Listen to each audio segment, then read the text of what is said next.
Oh, Hello. hey, Lucifer, how you doing? I'm doing all right, man. How about yourself? Oh, good. I was just thinking I'll just change that background and get rid of that guy with the ice cream. Don't know what's happening there. Yes. There you go. Was that one of your family snaps from when you were younger on That's what holidays? near having an ice cream at the Capaldi's. Yes. That was him and his mum and dad's ice cream van back in the day. Good stuff. Good ice cream as well. Fish and I can chips. imagine. Yeah, good stuff. So this is going to be fun. Let's see. I'm just going to get all my stuff sorted here. So better click on the comments, see if anybody arrives. Might talk to us. You never know. Now, they have indeed. Well, at least Pete has. Hey, Pete. Good seeing you. Hello, Pete. How the devil art thou? We are all okay, I hope. Oh, yeah. I have a clipboard with notes. Mine's bigger than yours. I was going to make a joke about like how I used some special technology that hasn't been used for millennia, known as a piece of paper. I know. I kept doing Control Z to change things, and it wasn't working. I was writing it with my pencil. Evening, Nick. Evening, Nick. How's it swelling? Thanks for joining us. I know you're a huge Doctor Who fan. Yeah, I had to type up. I didn't use my pencil. But to make some notes. Well, that was a spoiler for everybody there. Oh, yeah. Because I've not got them in order here. This gets really confusing when I get to the next page. But I do have an image on the screen over here which has them in order, so I know where I'm going. Right, so yeah, we're going to be ranking the Doctors. Now, this is specifically because it says below the small and big screen Doctors, but not all of them. Only the ones who have starred in their own series, episode, or movie. Yeah. Okay. So in other words, if somebody's appeared as a version of the Doctor somewhere, so all the comic relief stuff, unfortunately, it is not going to be including their Doctors. Yeah. Controversially, perhaps, the War Doctor. Yep, he is not on the list. Is not on the list because he hasn't. I don't know. There might be some big Finish stuff or something like that. Yeah, but I think that's another thing that we should make clear is like we are going with the TV and film. Like we're not going to be including Big Finish. We're not going to be including the comic books. Yep. Any of that stuff. It has to be on screen. It has to be someone who was at the time considered an official Doctor. Yes. Which is why we have included Richard E. Grant. Exactly. Yeah. Yeah. But we will talk more about that when he comes up. Either you first or me first. I don't know because we don't know each other's list. We are both completely in the dark about this one. They are indeed. And I talk about being in the dark. Yeah.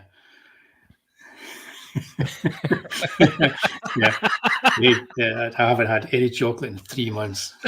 Oh, it's terrible. But I feel a lot better for it. But I would steal your milk tray. Pete says, look forward to everyone agreeing that Baker and Pertwee are by far the greatest. We shall see. We shall see. There's going to be some interesting stuff here. Yes, I think like another thing we should let people know is that obviously we both have our favorite Doctors, and I've always said that I have a theory about who your favorite Doctor is. It's the first Doctor you see. But we have both done our best, even though these are subjective lists, to be as objective as possible and not put our favorite Doctors at the top, in the number one spot. We're doing all we can to be fair. We have done that. You will find out whether we have been successful in that when we get to our top 2 picks. I made that rule, didn't I? I said we can't do that, and then I found it so difficult because I love my Doctor. But Anyway, how are we going to do this? We are going to do this by using Tier Maker. Boom. The longest created, which my mouse won't move over to. Starting down here at number 15, we have all the doctors laid out in red and blue. And we're going to toss a coin. We're going to toss a good old-fashioned 50p, because that's the biggest coin we have these days, isn't it? Yeah. Even that's smaller, I think.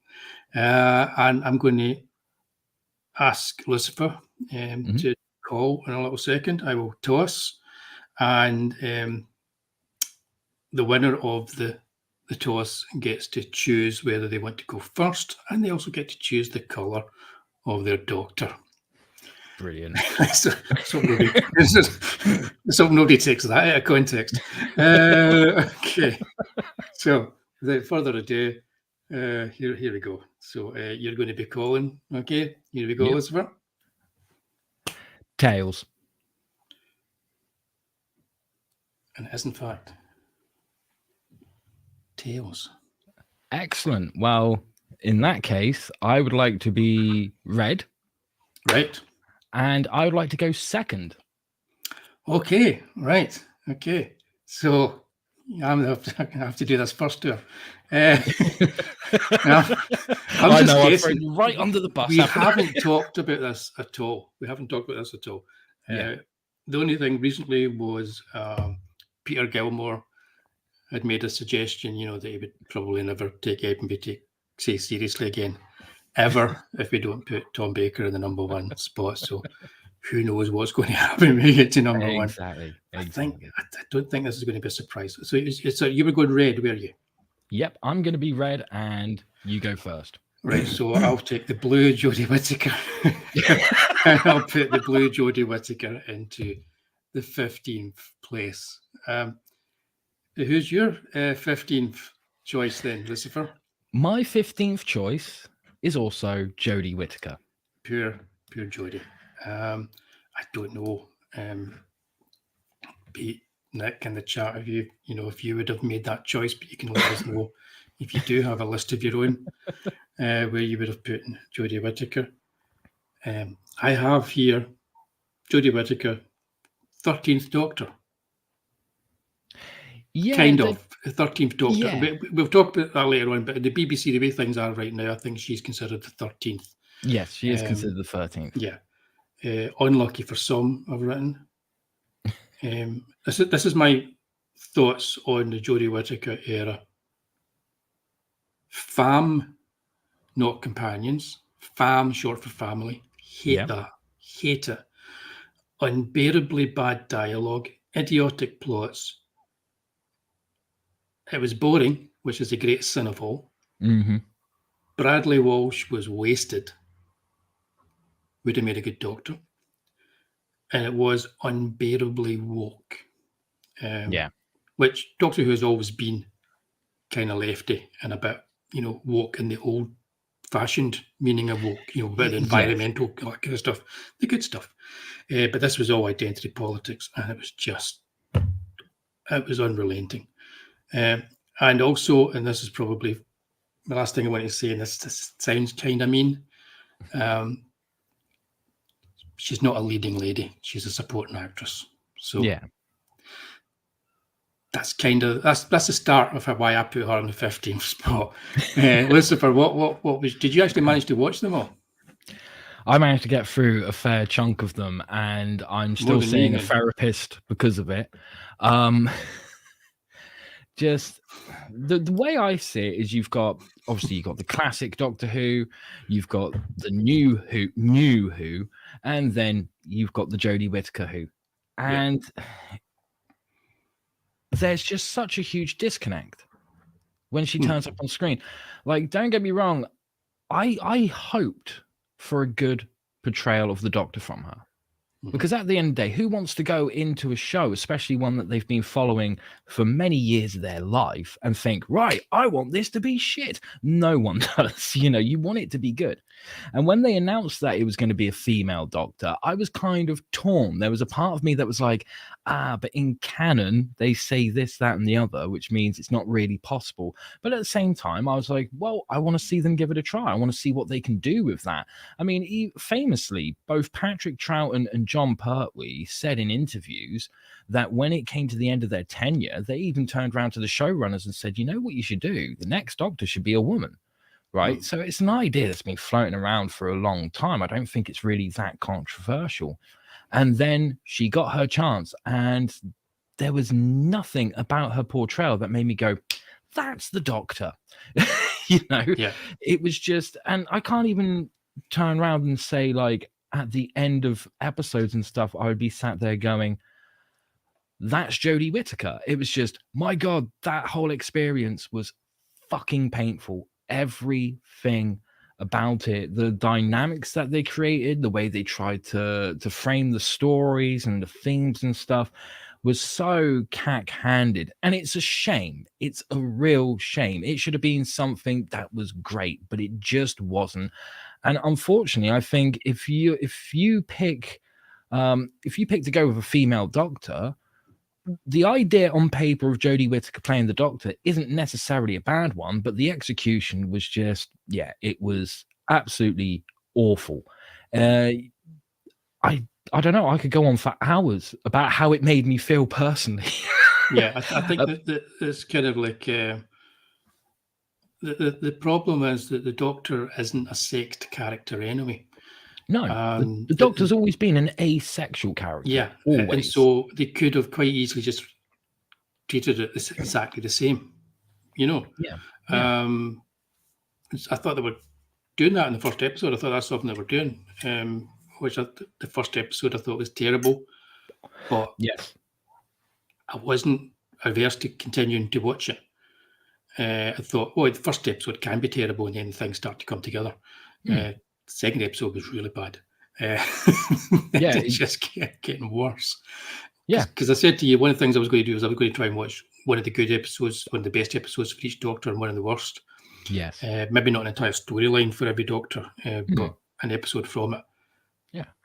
But what do I watch for the good one? Yeah. Well. Yeah. Nothing exactly. And that's not her fault. No. Pete in the chat says he agrees with all the comments. He doesn't think Jodie was particularly bad herself. It was the story, scripts, wokeness just put him right off here. Yes. And again, I don't think she's too bad, but she doesn't have a star quality though. We'll get to that later when we talk about some of the other Doctors. So in a kind of so-so episode, a really good performance by the Doctor can lift it. I don't think she has that in her repertoire. Absolutely. And like I said, I just think it's an absolute shame because the injection of the wokeness really hurt it.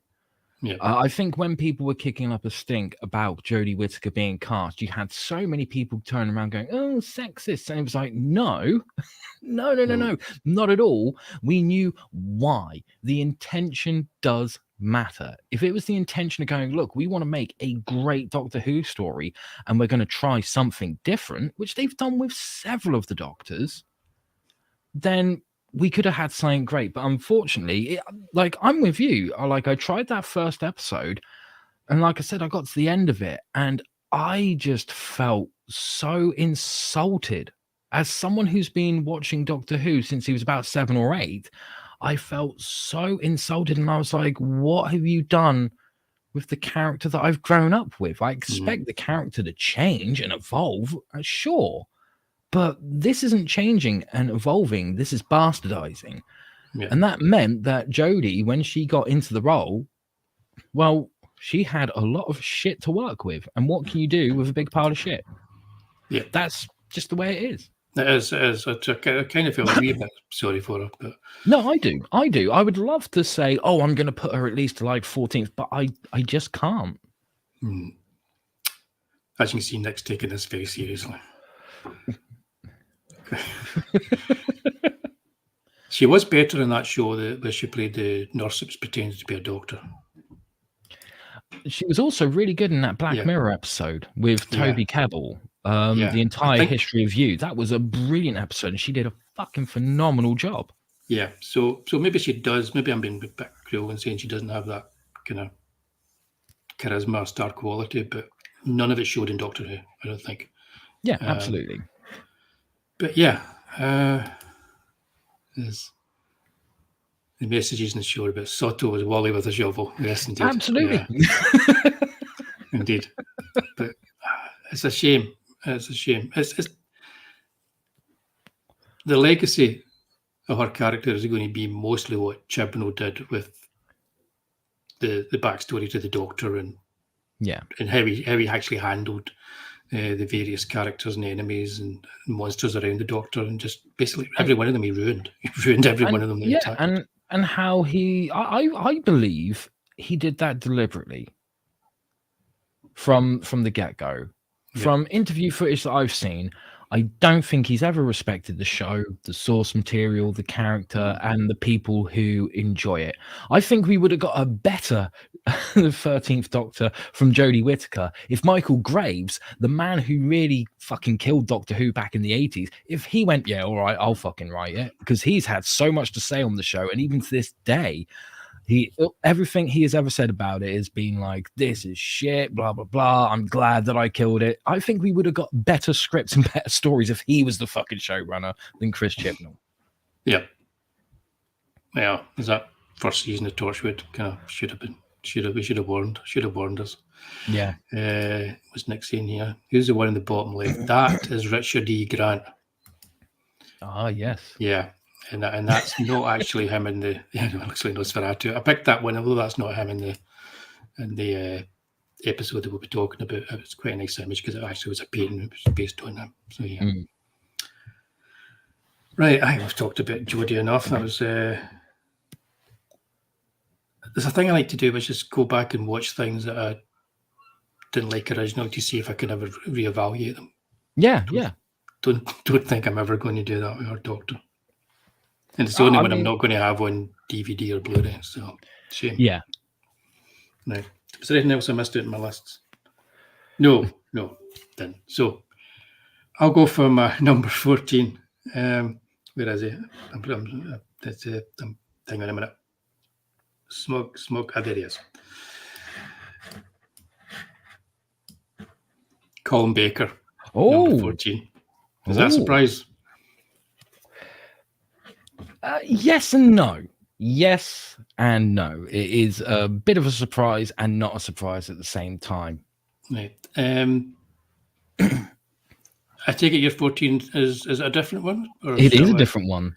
Right. So it's up to you. Do you want to talk about Colin Baker first? Because I could say my thoughts about Colin later. Yeah, well, I think the reason I've got him here is interesting idea. The idea that he's not quite formed as the Doctor that he should be because he's not quite come to terms with the regeneration. But it goes on for too long, badly executed, too long. And for a large chunk of his time as a Doctor, he overacts badly. And when he does pull it together in the episodes and the stories that really work, so Vengeance on Varos, which I like a lot because it's like the whole Video Nasties link. Attack of the Cybermen, that kind of stuff.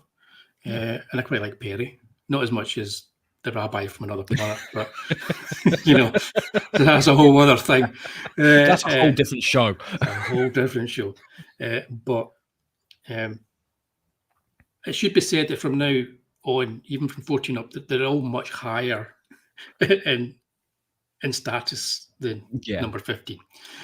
So there's a lot to enjoy in his episodes, but some of them, especially when they get to the 2-part 45 ones, the episodes that they put them in are kind of drawn out, not that great. Yeah.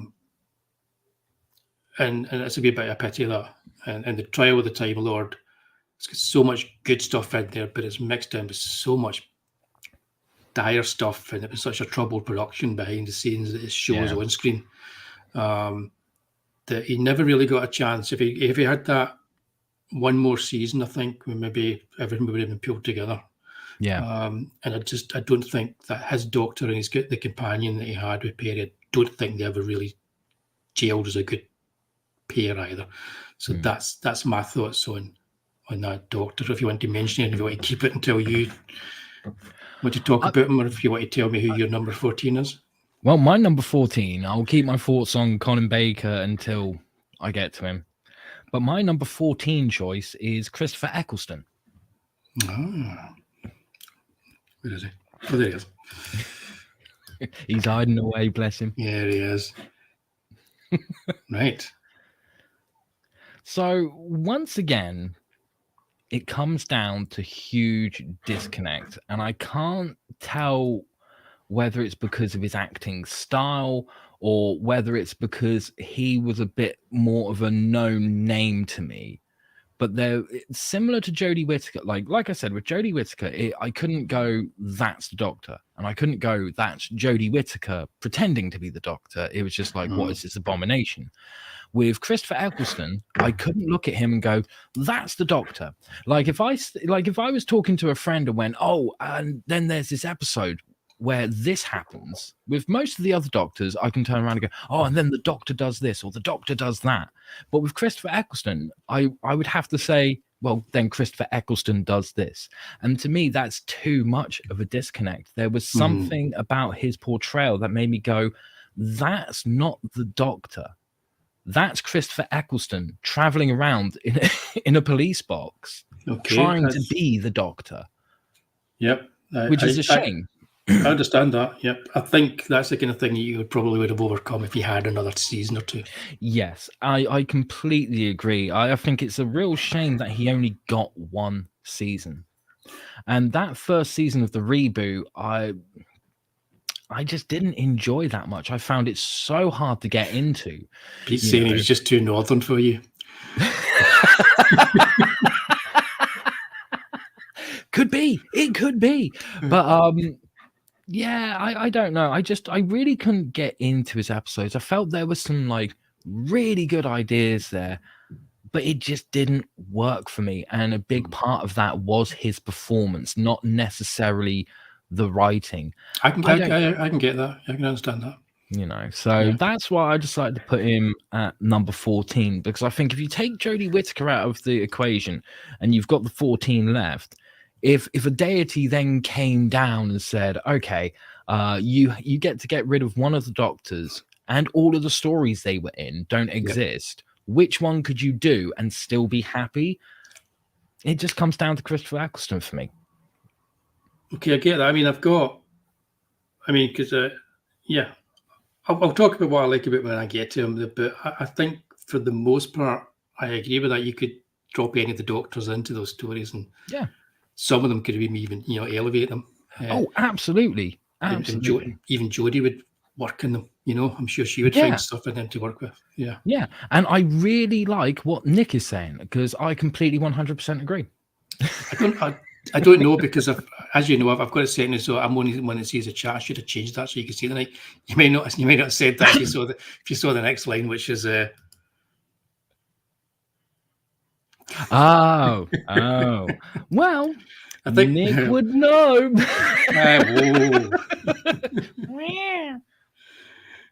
So you've got what Pete's mum would call mad eyes.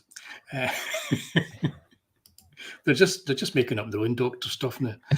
I mean, once again, don't get me wrong. Christopher Eccleston is an excellent actor. I've seen him do some great stuff on screen.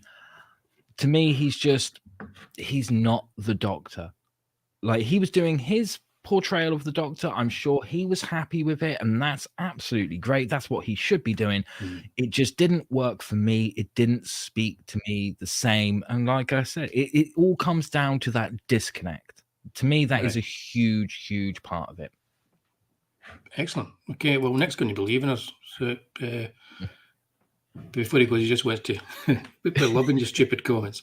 Baker and Pertwee are the only ones you ever watched. So yeah, they'll be the top ones. No worries, Nick. You take care, man. Nick. Thanks for popping in. We'll see you in a couple of weeks for the Terrible Trio. Oh, yeah. So, number 13. Okay. This isn't in the order here. I need to make sure I get this right. Any idea who had? Do you want to try and make a guess who I'd put at number 13? Or would that just not be sporting? Oh, no, I'm not going to make a guess. I'm going to let you. All right. Okay. The reason I said sporting is because, where is he? I'm going to put Peter Davison at number 13, which you might say is just not cricket. It's just not cricket. Well, now that you've done that, I would love to interject and say, how dare you, Wullie? You've clearly been looking at my list, because my number 13 is also Peter Davison.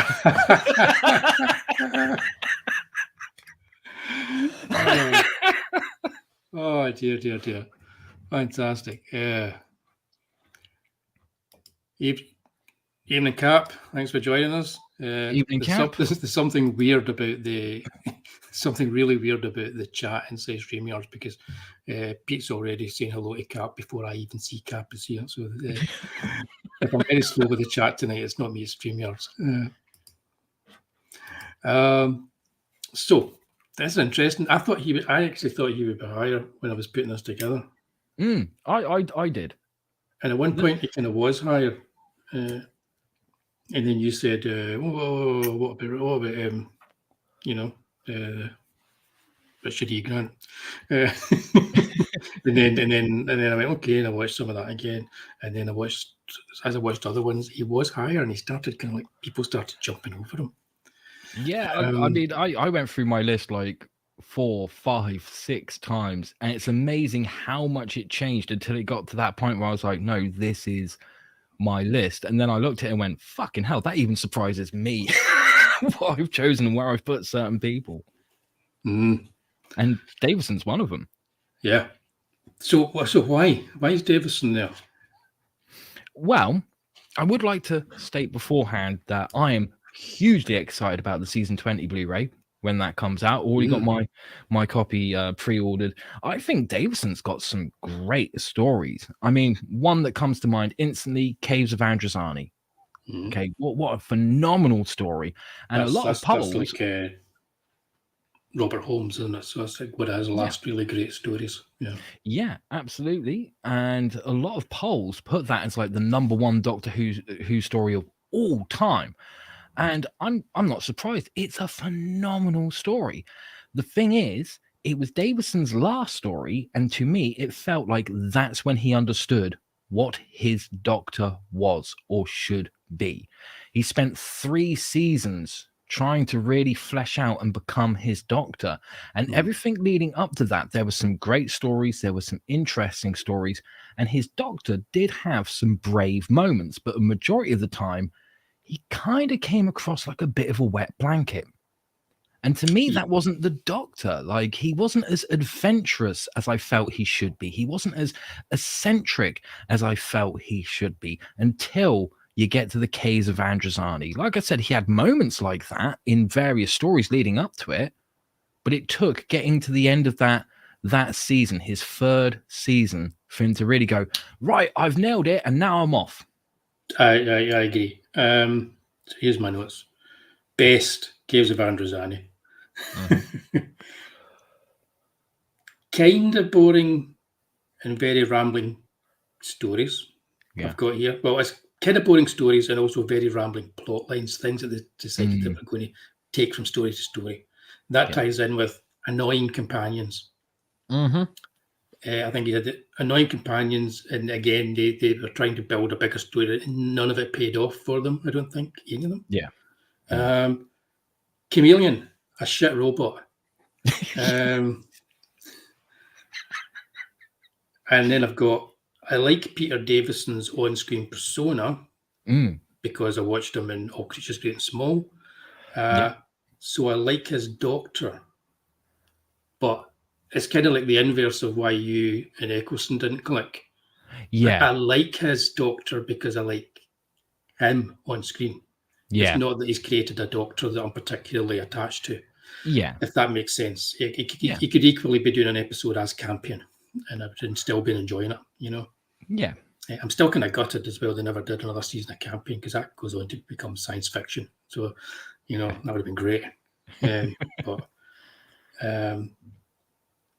yeah, and it started with cricket. And I'm not interested in cricket. Yeah. I think one thing that works against Davison is, like I said, Caves of Androzani. What a phenomenal story.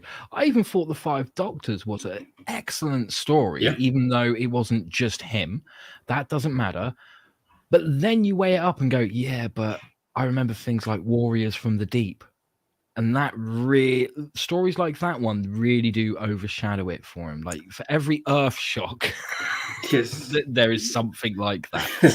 That's good, because I mean, when Warriors of the Deep, when that's got like a Rent-A-Ghost pantomime horse as the terrifying beast. Whoa, that's an insult to Rent-A-Ghost. I suppose so. So yeah. So yeah. Sad, but true. Yeah, it is sad. Like, saying, yep, cricket and a shite robot, 2 big strikes against him. Yeah, I mean, look, when I was younger and Doctor Who got taken off the air and the VHS really started to ramp up and they started releasing more of his stories on VHS, I ate them up. Because I couldn't have Sylvester McCoy, I was like, yes, we got Peter Davison. That's great. And I really took to him as a kid.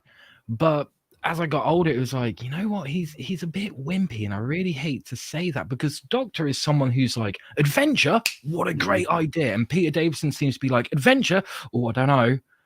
Maybe after tea and biscuits. Yeah. Yeah, exactly. And to me, that's not the Doctor. No, there was that nice, interesting thing where he was outside the TARDIS and he used a cricket ball and he worked at the angles and stuff. Yeah. Quite like that, but could have done with more inventive stuff. But yeah. But like I say, still lots of enjoyable stuff there. We're not absolutely. We're not dissing it. Yeah. Right. If I could get my mouse to move over to my second screen. I can just use this. Okay, I'm going to just go straight in here and drag old Nosferatu up to the 12th place. And Richard E. Grant's first 9th Doctor, is that right? He was the 9th Doctor. The first 9th Doctor. The first 9th Doctor. Out of the many. Yeah. Do you have a choice for 12th? I do, and it's different to yours. Right. Well, let's pick your choice as well, because I think we'll talk about Richard E. Grant when we both have him up here. I'll just talk a little bit about it. Okay, so what's your choice? My choice, believe it or not, is Colin Baker. I'm looking for his curly hair. Oh, there it is. There he is. He's hiding away. Right. Okay. So, yeah, that's interesting. Got to admit, I did have Colin Baker and Peter Davison jumping like that when I was first making it up. Yes, so did I. They were going back and forth the whole time. Yeah, mostly because I felt bad for putting Baker above Davison, and then I was like, "It is what it is." I'll just quickly say, for the Richard E. Grant's Doctor, if you can get past the Flash animation, which is kind of shit, and almost just take it as like a radio play. Yeah. And occasionally you have to see what's happening on screen, so you're watching it for that. But if you take it like that, almost like an illustrated radio play, it's a really good story. And it's got a really good Doctor. It's got a really good Master. And it's a shame. And he was also the official Doctor at the time. That's why he's here. So we'll talk about it in more detail when you bring him into play on this table. Yeah, that sounds good to me. Yeah. So Colin Baker over Peter Davison. Yeah, I know. It's a weird one, isn't it? Once again, if I go back to young me, I would have been like, oh, Colin Baker right at the bottom. I just didn't connect to him as a kid. As an adult now, I appreciate Colin Baker's tenure as the Doctor a lot more. I have a lot more respect for Trial of a Time Lord, especially. I think that was a really good season. I agree with you. There was a lot of fluff, but I loved the way that it was a not so subtle commentary on what do you mean you're taking us off the air for 18 months or whatever, because that's when Michael Graves originally wanted to just like kill Doctor Who and take it off the screens completely. And then obviously Colin Baker was upset, a lot of fans were upset. Hans Zimmer collaborated with Ian Levine and created Doctor in Distress, which we should really forget about unless you really want to torture yourselves. Go check that out. Yeah. But I felt that he wasn't really given the chance that he deserved. Yes, John Nathan Turner tried some new, crazy, wacky things. The costume wasn't great. And even Colin Baker said that when he took the role, he saw the costume and was like, this is not what I wanted. He actually wanted an all-black costume for the Doctor, which was really interesting. It was a slightly darker take. And it's one of those things where I rewatched Trial of a Time Lord recently, and I had a great time with it. And there were so many bits where I was like, that's it. That is Colin Baker being the Doctor and not Colin Baker.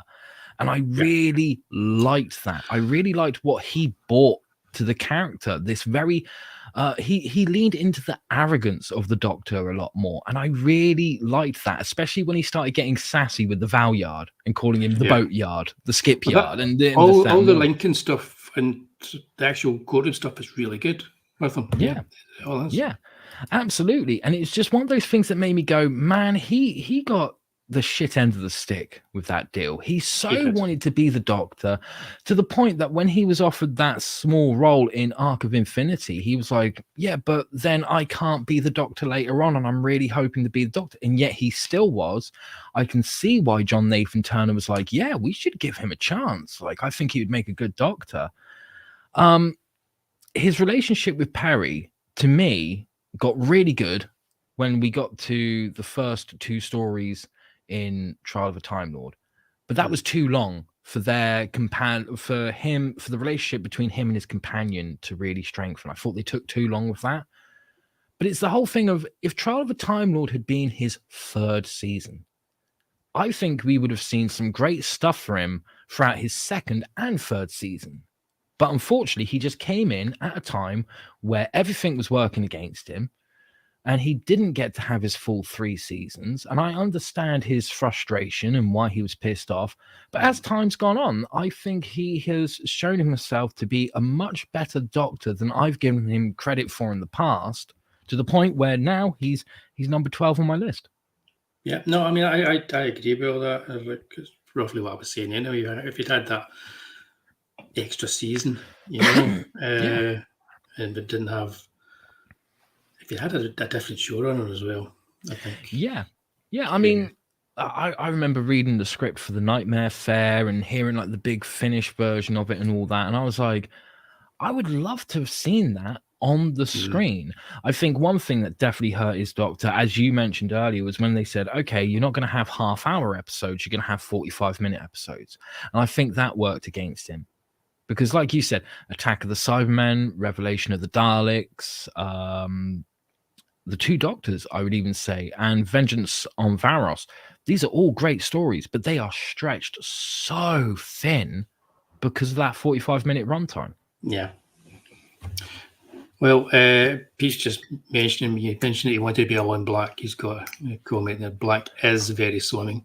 I don't know if that's a comment about the shape of Colin Baker, is it? Well, let's put it this way. I've seen a couple of videos where someone was talking about Colin Baker, and they kept referring to him as Porky Baker. And I had to do all I could not to say Porky Baker, just Porky Baker. When you said, so who's your number 12? Do your own bacon now. And we've been joined by Swanrilla Dacilla. Yo, Swanrilla Dacilla. That's a great name. That is an awesome name. Yeah. Nice avatar too. So, okay. Right, number 11. Let's see, we're doing well here. Number 11. What's my number 11? Because this is where it gets a bit thingy me. And I kind of was jumping 3 here that I wasn't too sure about where to put them. Right. And then I just decided that, okay. Oh dear, are you ready for this one? Yes, I am.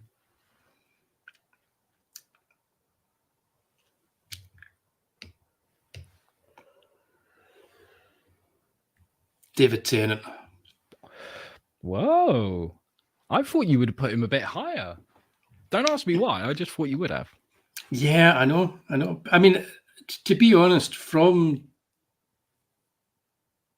David Tennant up until you get to the top 3 or 4, it was quite a case of like job moving them backwards and forwards, and then I'd watch something and I go, oh, yeah, that's pretty good. That, yeah, yeah. Yeah, I couldn't even know what I'm going to say. I would need to look at my notes. Do you want to tell me what your 11th is then? Or yes, I do. It's Richard E. Grant. Oh, good. We can talk about. Yes, now we can talk about Scream with the Shulker. Right. We're quite close with that, aren't we? So, okay. Here are my notes on David Tennant. Favourites. Just a couple of my favourites. Blink. Yes. Right?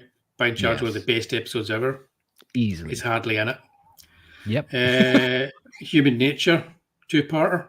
Mm. Again, he's hardly in it. Yeah. So it's one of those things where Tennant is charismatic. Mm-hmm. He has that charisma that Jodie doesn't have, and he can hold the screen. I found his manic portrayal in the early episodes kind of annoying at times. Yep. So it was only in certain episodes I was really enjoying him as a Doctor, and other ones it kind of annoyed me. Yeah. And he was there long enough for to settle in. Yeah. But the one thing that I felt that he didn't have, that all the other Doctors have, is I thought that he had an affectation of the Doctor. It's almost like he was, to me, he was like somebody who was playing the Doctor. Yeah. Rather than he was inhabiting the Doctor. And I think it was that Mockney accent for me that did it. Mm. You know, it just kind of like, there was no real reason for him to have that accent as such. I think there was originally, but they cut out the script and all that kind of stuff to do with part of Rose was there with him or whatever. Yeah. But it just accentuated the kind of manic nature, which I'm not big on the manic kind of Doctor kind of stuff. So that's really what it is. We'll talk about it more when we get to where he is on your list. I'm considerably higher than mine, I would imagine. But yeah, it's an odd one. But like I say, it's still really good. I mean, that's the thing. For anything now is really good, I think. I find that when you get to the 10th position, anything from 10 to 1, that's when it becomes a struggle because you're like, oh, they're all so good. Yeah, so I mean, he's in 11, but he could equally have been 10th or 9th in this list. He jumped around like that. Yeah. But what would surprise people is he wasn't in my top 3. Yeah. But I don't rate New Who, it's easy for me to say. I don't rate the New Who quite as highly as other people do. Same. Individual episodes, brilliant. Yeah, absolutely. And you can say some of the best Doctor Who done is in there. But there's something about the kind of the workhorse nature of the old Doctor Who where they were just where they were just going, look, we're going to use whatever's in our pocket as our budget, which is normally about half a Kit Kat. That's about it, and we're just going to have fun with it. And that, I think, that's where the appeal of Doctor Who really came from. Yeah, New Who doesn't have that. Exactly. Thank you very much, Swan Rilladicella. Awesome. Cheers. So yeah, we'll come back to that. Let's talk about Richard E. Grant and then the first 9th Doctor. Right, so because I already said a little bit, but if you want to like fill everybody in, some people might not even know he was the Doctor. Well, he almost ranked higher on my list. We almost had the same number 11 there for a second, but we didn't. So once again, I think Richard E. Grant is similar to Colin Baker in the respects of he gets given this opportunity. What a great opportunity to have. He is so happy. Oh, you're bringing Doctor Who back? It's going to be animated. You want me to be the Doctor? And it was meant to be a continuation of the Doctor he portrays in the comic relief episode Curse of the Fatal Death. Mm-hmm. And they wrote this 6-part flash animation to do because the internet was still fairly new, and they thought, yes, that's the best way to get Doctor Who to people, because there are loads of people online who really love and miss Doctor Who. This will bring Doctor Who back. This will be great. So they planned out quite a few stories. The first one, Scream of the Shulker, which you can get on DVD. Not many people know about it. I don't think it's really sold many copies. It's probably sold about 2, and I bought one of them. I bought the other one. So yeah. Oh, well, there you go. we're the two. Yeah, exactly. It's us. We're responsible. And halfway through it being serialized online, that's when it got announced that Russell T Davies was bringing it back and Christopher Eccleston was going to be the Doctor, which then undermined everything they'd done so far. They didn't carry on doing other stories, which is such a shame, because like you said, once you get past the crappy animation, the early 2000s flash animation, if you can look beyond that, you've got a really solid start for a Doctor Who reboot. And Richard E. Grant is one of those names that when you say, oh, imagine if Richard E. Grant played the Doctor, most people would go, oh my God, that would be fucking brilliant. Yeah. That would be great. And what I liked about his portrayal of the Doctor, just through his voice alone, was the fact that he was mostly disgruntled, frustrated, and really sarcastic and sassy because of it. Like, I cannot forget the bit where he walks into the TARDIS and the Master's there with the Shulker, and he goes, hello, I'm the Doctor. This is the Master, who I see is not holding on to anything. And this is a black hole. Bye. I just loved the way that he did that, because he was even though it was animated, through his voice alone, it felt like he owned the room as he walked in. And then for that last bit of his dialogue, he just turned into the little kid that was like, no, to these alien monsters. And I was like, that's the Doctor. He's got the adventure side to him. He loves the adventure. He's always looking for the adventure. He's got a little bit of that immaturity that I think we associate with the Doctor, like a healthy sense of immaturity. Yeah. And just his eccentricity, just it really shone through. And to do that just through your voice alone is fucking beautiful. And then when you add the animation to it, the animation sucked, but it did help. Yeah, I know. No, I totally agree. I've got here. As the way he says things, he says, I wrote down a line. Miss Cheney, in relation to Lon, lovely chap, hairy hands. It's that kind of thing where he just kind of like, he doesn't even deliver it as if it's humor. And it's just kind of like, it's almost like he's thinking out loud when he's playing the Doctor as well. So there's no filter, which is exactly what the Doctor should be like. No filter. And at the time, when you consider what we had from Paul McGann, which was just one TV movie, it still felt like he carried on from Paul McGann really well, but made it his own. It felt like they were carrying on the evolution of the character in a very seamless fashion. And that's not an easy thing to do, especially when you go, we're going from live action to animation. Oh, and we haven't been on screen for about 10 years or so. Yeah. Live action to barely animation, but they tried. Not My Monkeys has joined us for a live show. Yeah, good to see you, man. Monkeys. He's got Tom Baker, then Wurzel, then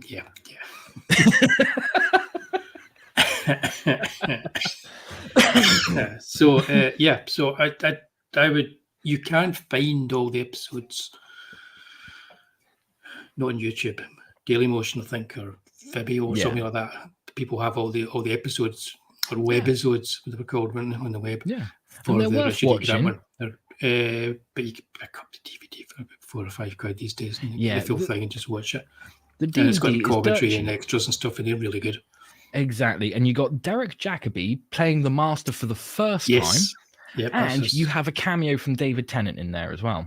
That's true. Yep, yeah. Who I put in my 11th spot.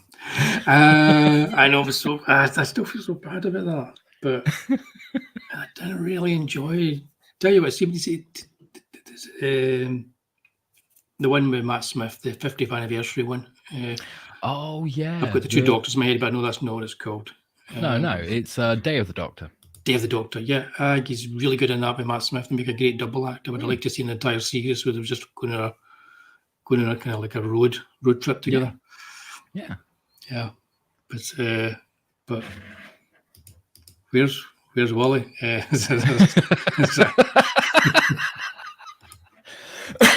know. So, right, but excellent. I'm going to have to turn the light on in here now so I can see my notes. So we'll move on then, shall we? We've introduced a few new people to the first Ninth Doctor. Again, that's another thing. An entire series of Richard E. Grant and Jacoby together. Come on. Like, what more could you ask for? What a team up. Yeah.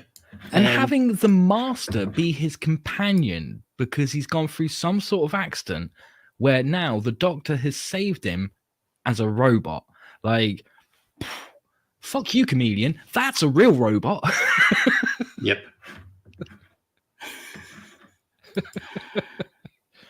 Can you get his audio things anywhere? That's actually from it's a webisode, so it's like a flash animation, and somebody has them up on Daily Motion. Yeah. And it's the Scream of the Shalka, Shalka. They're good quality in there. I believe Big Finish have done some more stories with Richard E. Grant as Doctor, but don't hold me to that. I'm not an expert on the Big Finish stuff. Who's the guy that runs Big Finish? He doesn't like that Doctor. Oh, doesn't he? Because they had there's a Paul McGann story that was originally written to be a continuation of the Richard E. Grant Doctor, and they changed it. So yeah, I think here's the guy that's in charge. Can never remember. I know the guy you're on about, but I can't think of his fucking name. Yeah, and I can't be bothered googling it because I'm not that bothered. Nah. Let's go on to number 10. Right, so who was that? That was my David Tennant, and this. Oh dear. Yeah. Okay, now it's getting interesting. Christopher Eccleston. Oh. Put him above Tennant. Yep. Tell me more, and then I shall reveal who my number 10 is. Right. I unlike you, it never bothered me that it was Christopher Eccleston as the Doctor. Yeah. His kind of wide-eyed, kind of childlike kind of quality was a bit odd to begin with, but he tempered that, and I kind of liked the kind of low-key quality once he got into it, and he seemed like he really meant business. So, although I was saying I can understand what you mean about most of those episodes you could drop Doctors into.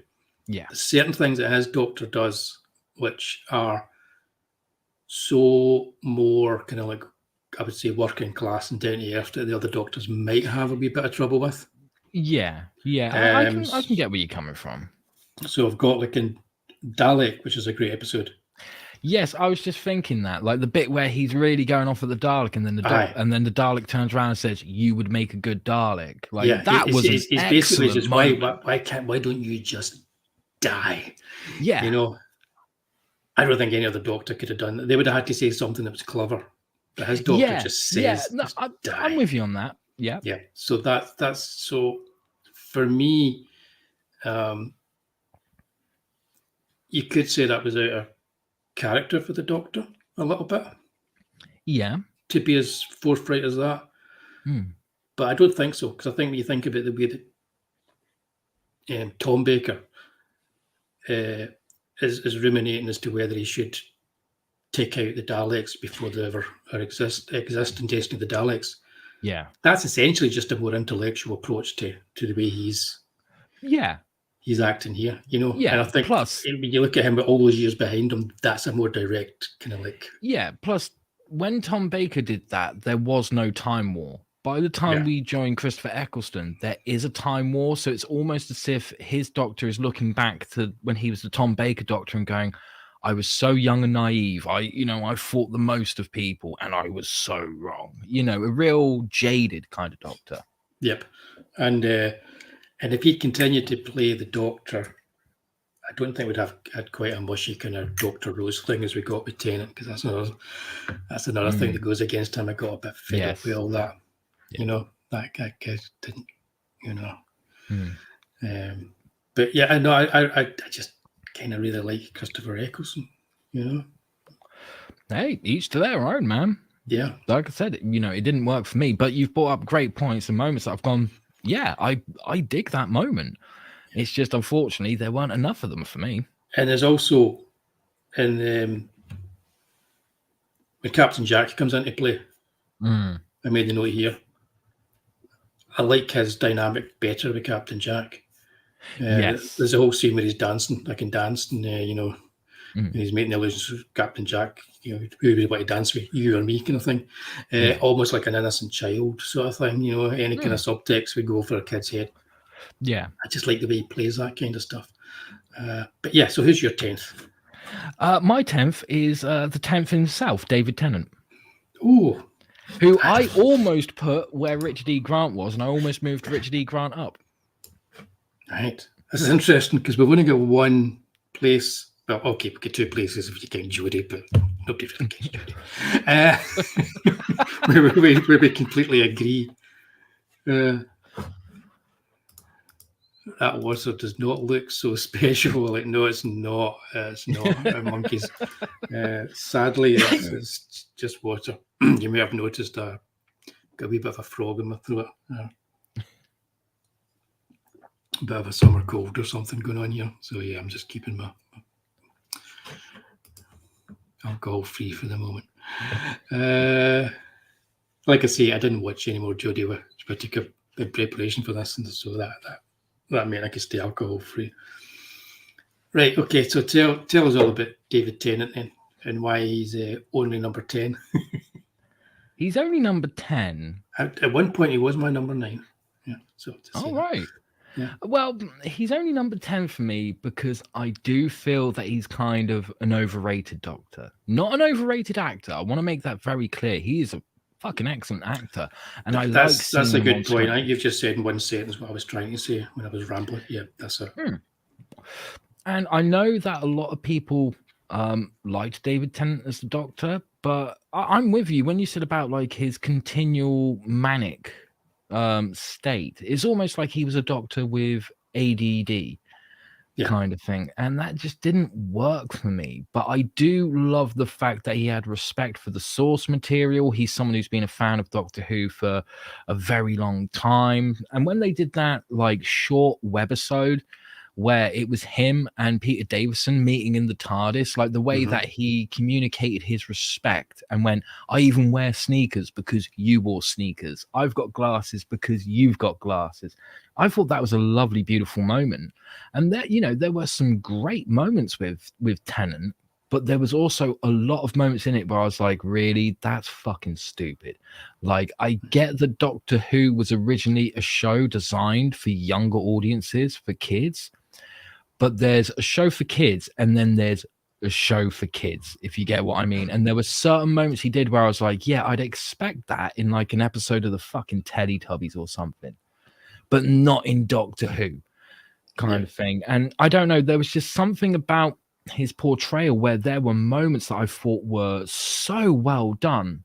And I mean, his final moments on screen where he's about to regenerate and he's like, I don't want to go. I thought that was so lovely, so nice, so well delivered, and really suited his character. But it is mostly the manicness, the whole him being like, oh, Rose, kind of adding that romantic element. Like, I don't mind a romantic subplot in stories.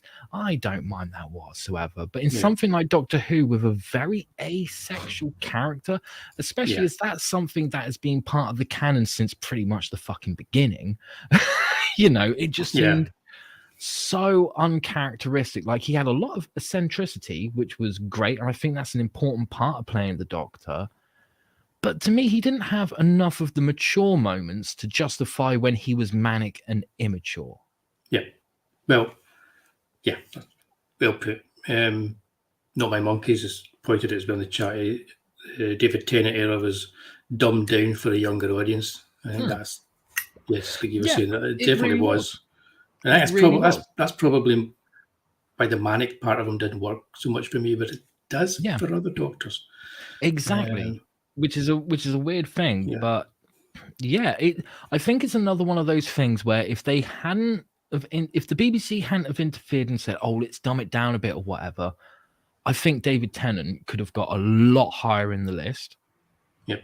But unfortunately, they did what they did, and because of that, I'm like, I mean, I remember so many people when I started giving New Who a shot, they were like, "Once you get through Eccleston, you'll have a great time with Tennant." And I was like, okay, I'm looking forward to it. And then I got there and I was like, what the fuck were these people talking about? And some of the plots for his stories and stuff, I was like, oh, give me a fucking break. Just shoot me, you know? And then I got to Whittaker and I was like, oh no, Tennant's a saint in comparison. Yeah. Yeah, well, I mean, there's not much love for Whittaker. I think we're full overrated Jodie Whittaker.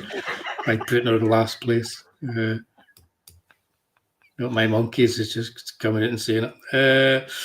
I think that's done. I think the F's for friendly, Jodie. I don't know. But yeah. Anyway, let's move on to. That's going to be fun now because this is by far one of the longest tier makers on the planet. So, in at number 9, it's the second of our With Neil and Eyes. Oh, it's Paul McGann, another one of our. Was he one of our friends up north as well? I'm trying to think. He was the Monaco Mutineer. That was a fantastic show. I know that. Funnily enough, I've been a guest at 2 different conventions where there was also a doctor as a guest there, and Paul McGann was one of them. And I could say, fucking great bloke.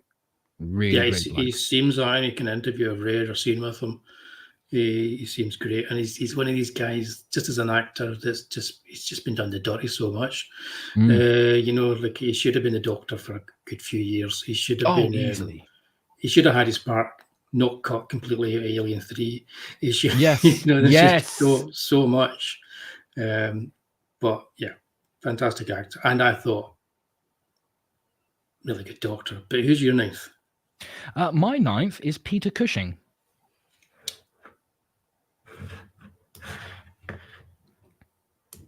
Okay, so as you see, for my piece of Cushing is higher than yours. Okay, cool. Okay, well, Bob McGann first. We'll talk about him more when you pick him. But I liked the kind of like Fox TV movie that he did, because when you look at what was being produced at that particular time as like a movie of the week coming out of America, it was of a higher quality and more intelligent. So straight away you were like, it wasn't that bad. I liked Eric Roberts as a master, and I really liked Paul McGann as a Doctor. I liked the wee opening bit with Sylvester McCoy. It was good that they had that linked in, and you got to, you know, at least be there. It would have been nice if he had maybe a better demise, but you know, but it was still nice to have it in there. And was not perfect in hindsight after the Jodie era. It's a lot closer to perfect than a lot of what came after it. Oh God, yeah. And then he had the one. I wrote down the name of it because I always forget it. The Night of the Doctor. That one the piece he did, because we're not including the Big Finish stuff, because he's got some good Big Finish stuff, but that one little kind of like online film that he did, a short movie. We get to see him again as a Doctor. A missed opportunity with him, but for the short time we have him, really good. So, Lucifer, why is Peter Cushing so low in your list? I know, right? It's weird. This is the Doctor that I had the most trouble ranking, because Peter Cushing is a great actor. He does such a brilliant fucking job. Those 60 movies are fucking brilliant. I could watch them over and over again, back to back. I just think I think Pete's. I think the stunned silence is the fact that Peter Cushing's so low. If I'm wrong, let me know, Pete. But I think that's. No, I think it is as well. Yeah. But I had trouble ranking him simply because it doesn't matter how you cut it. It doesn't matter how good of a portrayal he did, and his portrayal was fucking excellent. He's not the Doctor. He is a man whose surname is Who and calls himself Doctor Who. Well, and to me, that is a big thing that really held it back. But I do like the fact that there are theories on how his movies are canon to everything else in the Doctor Who universe, based on the idea that when Barbara and Ian left William Hartnell's Doctor, that they were like, oh my God, the adventures we've been on. Oh my God, let's go speak to a movie studio so that these movies actually exist within the Doctor Who universe. Yeah. I like that idea. But yeah, look, Peter Cushing did a great job. I mean, rather than waiting, I'm going to talk about him now. His line is, allow me to introduce myself. I am Doctor Who. So he's not a Time Lord, he's not an alien, but you've got to remember, Amicus only bought the rights to the 3 stories, the 3 Dalek stories. Yes. So probably they couldn't have him as a Time Lord. No, they couldn't. They had to do what they could to include that character. Because if I remember just because he says I am Doctor Who and there's no measurement, it doesn't mean that he's not. No, absolutely. But once again, it comes back to a little bit of disconnect for me there. But like I said, apart from that, I think he does a phenomenal performance. I think he is a great choice to play the Doctor. Mm-hmm. And just, it was so hard for me to find a place that I felt comfortable with him being. But number 9 seemed like the right place for me. Right. I mean, I'm glad that he's higher than all the people that he's higher than here. We haven't really deviated in our top and our bottom sort of. Yeah, we've been very close. I think we've sorted out the wheat from the chaff with those with 15 to 11.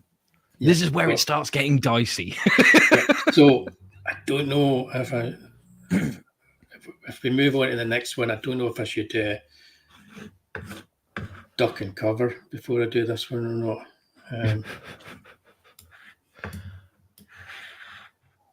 There we go. Sylvester McCoy. No, you don't need to duck and cover. I can completely understand why he would be in that part of your ranking. Yeah. At one point he was higher. Mm-hmm. You know, like I say, but then I watched more stuff and things changed, you know. Yeah. It's not fun. So your 8th place? My 8th place is Matt Smith. Oh, right. Okay. Yeah, we're going to be quite different, I think, for some of these. Yeah, we started off well. Yeah, we started off. Okay, well, I'll say Sylvester McCoy. I've got From Pratfalls to Serious Darkness. And I've got Curse of Fenric. Did I get it right this time? Yeah, I did. Oh, yes. And Ghostlight. I like all that kind of stuff. He's got some fantastic stories here. He's got the Happiness Patrol. He's got loads of really good stuff. I like Ace as well. And I don't entirely dislike Bonnie Langford, but I prefer Ace. Yes. He started off Rocky because it's Nathan Turner's tenure as the showrunner. Everybody started off Rocky with him. And once he gets away from trying to be a joker and they get into the more serious stuff and the idea that he's actually a dark past to him, there's something really dark in the Doctor's kind of psyche. Really enjoyed it. It was so sad that it didn't continue for another season when it was just it was just reached perfection for his Doctor. So that's my reason for choosing him. You've got Matt Smith. Yeah, Matt Smith was the new Who Doctor that I was not looking forward to seeing his stories the most. He was the one that I prejudged before seeing any of them from Eccleston up to Whittaker and thought, that's the one I am looking forward to the least. And he really took me by surprise. I think because he is a younger actor, he pulled off what I think Tennant was trying to do with the manicness. Yeah. But I think Smith understood that it was like, well, no, I'm a younger regeneration. So if the Doctor naturally goes backwards in age kind of thing, then he is going to get a little younger up here. And I think that really worked for him because of his age at the time of playing the Doctor. Yeah. And I really liked the fact that you would get to certain points with him where he was fairly happy-go-lucky. He loved adventure, very eccentric, but then he could have his dark moments, and you didn't really see them coming. But when they turned up, he still had like a positive energy to him, and it just worked. I cannot explain it. It just worked somehow, but I don't think it worked enough for him to rank any higher. I mean, I almost had him lower on the list. And there's still a part of me that thinks, I think on a different day I may have put him down a spot, maybe two. But I'm quite happy with where he is at the moment because he did make a very good positive impression on me as the Doctor, but not strong enough for me to go, you know what, this new Who isn't bad or anything like that. And I found that by the time he regenerated, I was like, oh, thank Christ, I've been waiting for this. Like, it got a bit tiresome towards the end, but not as tiresome as David Tennant was near the beginning. Yeah. Sorry, I'm just not laughing at you there, Elizabeth. That's no, laugh at me. I'm laughing at Peace. If I take nothing else away from tonight, I'm definitely starting to shout "New Who" to people in a Dick Emery style. No. Pete, thanks for joining us, Eastland Buckholder. Oh, hey, yeah, thanks for joining us. He was skeptical of Eccleston, but I feel the Earth falling through space speech. Okay, yeah. That was a good speech. It was a good speech. Yeah. But yeah, should be ranked Dick Emery sketches next. Pete, please record yourself saying "New Who" in a Dick Emery way, so I can use it as a ringtone. Yep, we could use it as a pop-up on screen if we need to bring something up. Yeah. Oh, I mean, we do have a fantastic close to the show, which I don't want to spoil. And by fantastic, I don't really mean that. But yeah, so let's bring this tier maker rank back up again, and let's top 7 now, the Magnificent 7. Yes, I feel this is the most important stretch of it. Yeah, so we know that within the Magnificent 7 that we are going to have some differences now because we're starting to kind of like deviate a little bit. Yeah. But yeah, so my number 7 is William Hartnell. Oh wow. The first Doctor, specifically William Hartnell. We're not including the versions of him in other episodes for other Doctors episodes, you know. Yeah,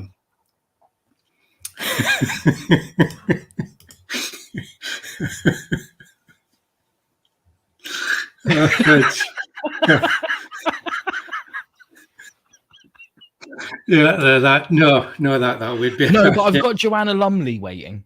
Yeah. She made cucumber sandwiches. Right. Can't think straight now after that. Okay, so here's the thing. You'll notice that he's not as high as Peter Cushing.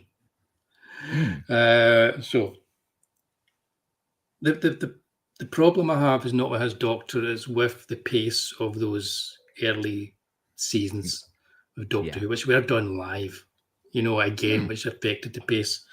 and some were better than others, but there was so many kind of like good starts to stories that he had, and then they would get rid of him because they didn't want him around because he was changing his lines and doing everything, and you'd be dealing with other people, and then the Doctor would appear again, and you'd remember you were watching Doctor. There was so many of them that felt that way to me. But you have a Dalek Invasion of Earth, which is great, and it's like that's the series. Those episodes really define Doctor Who from then on. Everything that came afterwards has got a lot to kind of like thank that particular story for. If I was going to watch that Dalek Invasion of Earth, I'd probably choose the Peter Cushing version of it and watch that instead, which is like the very colourful 1960s big widescreen Cliff Notes version, and it's a lot more fun. But William Hartnell, when he gets his moments where he's doing his monologues and he's kind of explaining things to characters or putting them down, or even when he gets a chance to be funny, he's actually very funny.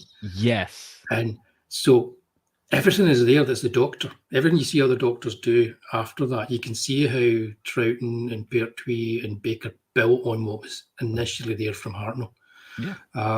So I felt kind of bad putting him in 7th place. I thought it would be higher, but he kept kind of moving down when I was watching other stuff.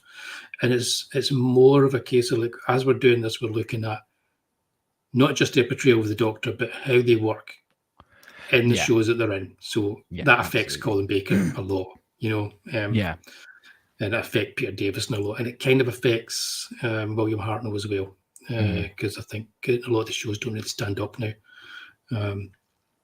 But seven's pretty good. I mean, Black and White Man. I consider anything from 7 to 1 is like a huge win, regardless of which Doctor you put in order. So who is your winner then at number 7? Should I duck for cover? Because it's Jon Pertwee.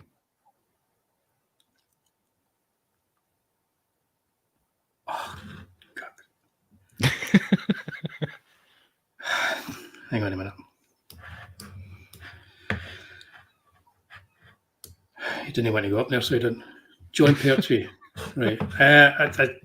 I mean, I know everyone's a winner from 7 up, but for goodness sake, man. Number 7. Out of all my placings, this is the one that I've been fearing the most. Actually, that's a good place. It's like Eastland saying, if we could say does Doctor separate from the scripts and production? Yeah, if we do, it just his Doctor himself, it would be higher, but we can't really separate them from that because this is right. Here you go. They're not loving it. Look at that. You're officially off his Christmas card, listener. And love Pertwee. Me too. Love him. Is this is the moment where I see? That's the thing. I love Pertwee. I think he's a fantastic Doctor. That's better than I'm the one. Anyway, I'm only joking. Right. So actually, people will be shocked at probably my top picks. Yeah, I think they're going to be shocked at mine. Yeah, because of I'll be trying to be objective with it all. Yep, absolutely. Same here. Right. So explain yourself, young man. Well, Pertwee's had some excellent stories. Okay, Spearhead from Space. I think that's one of the best post-regeneration stories out there. By far, is Spearhead from Space. I love his final story, his swan song, Planet of the Spiders. I think that's a great story. He's got lots of great stories, and I like the fact that he brought this kind of James Bond element to the Doctor. I really liked that. But, you know, there were a couple of things missing, but I can look past it because of what Pertwee did with all the other elements of the Doctor. He still had a bit of eccentricity, and I liked the fact that he was like, no, my Doctor should be a bit of a dandy. He should really care about the clothes he's wearing. And a lot of that was Pertwee going, look, I want to bring a bit more of myself to the role, which is absolutely great. I don't know. There are just other doctors that I feel are a bit stronger than his. My Twitch just started up. But he is still a fantastic doctor. He does great with the material he has. He has some lovely comedic moments as well. And yeah, he's a good doctor. But for me, it was just number 7 just seemed the right place to put him. I know not everyone's going to agree, but then again, I'm from a slightly different generation. Well, that has been pointed out, as Pete says, you're only a young'un, so he's going to let you know. I'm only a few millennia old. Eastland saying, handsome, sexy, has gravitas and authority. Oh, thank you very much. Oh, no, he's talking about John Pertwee, sorry. Right. Yeah. Right, next up, we move on, because I'll talk about Pertwee when we get to my pick, I think. Yep. I don't know if people are going to be surprised at the fact that in our top 6 we're both going to be putting Peter Capaldi, but it's up here somewhere, but he's in at my number 6. Ooh. People are going to really hate me now. My number 6 is Paul McGann.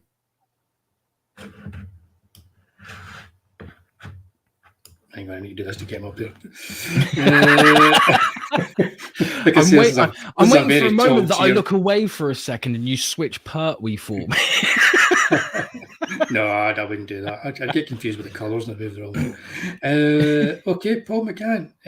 Let's go to Paul McGann first then, because I've already talked about him and you've moved him up higher, and I can see why you would have him in the top 6. I can't see why you would have him over John Pertwee. Now, that's the thing. As we mentioned before, there are certain doctors where you're like, oh, you want to switch them around and you're not sure. And I wanted to switch Paul McGann and John Pertwee round a couple of times. And I was like, no, it doesn't feel right. Just apologise to Eastland for getting it wrong. Eastland as a girl. I thought that when I said it. After I said Eastland, I thought, yeah, apologies for that. Yeah, I do that all the time with my students as well. I've got a very good eyesight. Sorry, you were saying?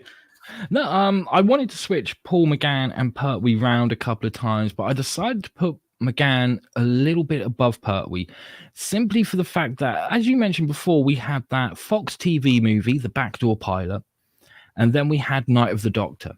And he really did deserve to have quite a few seasons in between the two. He never got them. But just with the 2 that we have, you can see such a huge character evolution.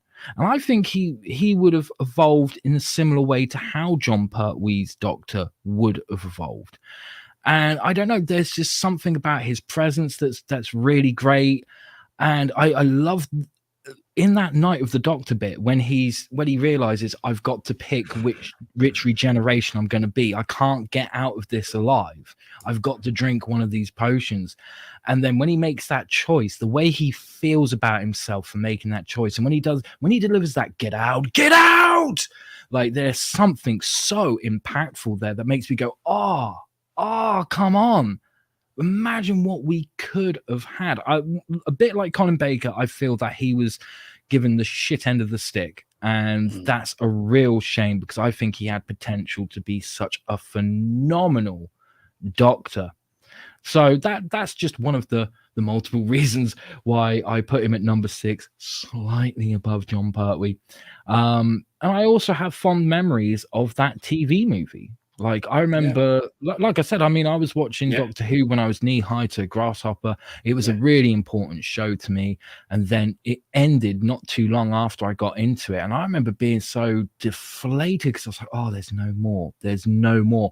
And then that news of like, we're going to do a TV movie. Here it comes. And seeing those commercials on BBC One, I was so over the moon. And I remember when I first saw it, I was a little disappointed by it. But I was also glad to see that Doctor Who was back. And at no point did I look at Paul McGann during that story and think, what the hell is this? This ain't the Doctor or anything. He fit in as the character so seamlessly. Yeah. There was a bit of Pertwee influence in that TV movie as well. You could definitely feel it there. McGann, a great character, needed better support. Exactly. Yeah, absolutely. A bit absolutely. More. I'm not going to bring up Pete's on Google. He's trying to find a hitman to get rid of Lucifer. So I've got plenty of sites I can send you links to, Pete. It's absolute. Tell you what, I'll pay for it. You can pay me back later. So this is. Can we all agree, if not my monkeys, that BBC America has been a bad influence in the Doctor Who character? Yes, I would say so. Yeah, because I do agree, but I like to hear why other people feel that way. Yeah, but I think it's only because they've tried to essentially make it populist. Whereas it just used to be popular. We were trying to widen that net and then do so by really just almost writing professional fan fiction at times when you Who. Yeah. I mean, Jodie Whittaker from episode 1 onwards was just like professional fan fiction. I think it was worse. But that's just me. Yep, there you go. He said exactly well. That's just because he's been drinking that much whiskey, he can't type anymore. He's just but I think that's pretty much what I said. I think that's pretty much a consensus a lot of people have. I just say that. I say things now and I say that's pretty much a consensus a lot of people have. I'm going to do that for everything. Yeah, chasing viewers rather than plot. Exactly. Yeah, absolutely. Although I one thing I will say for BBC America is I'm glad that they were able to give some funding so that we could have the animated versions of lost episodes. It's just a shame that most of those animations were really poorly done and rushed. Yeah.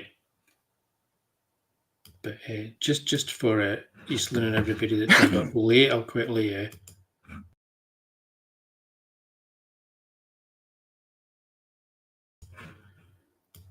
there you go. That was your Peter Capaldi as a young man and his mum and dad's ice cream fan, looking as if he's been taking something other than ice cream, to be honest with you.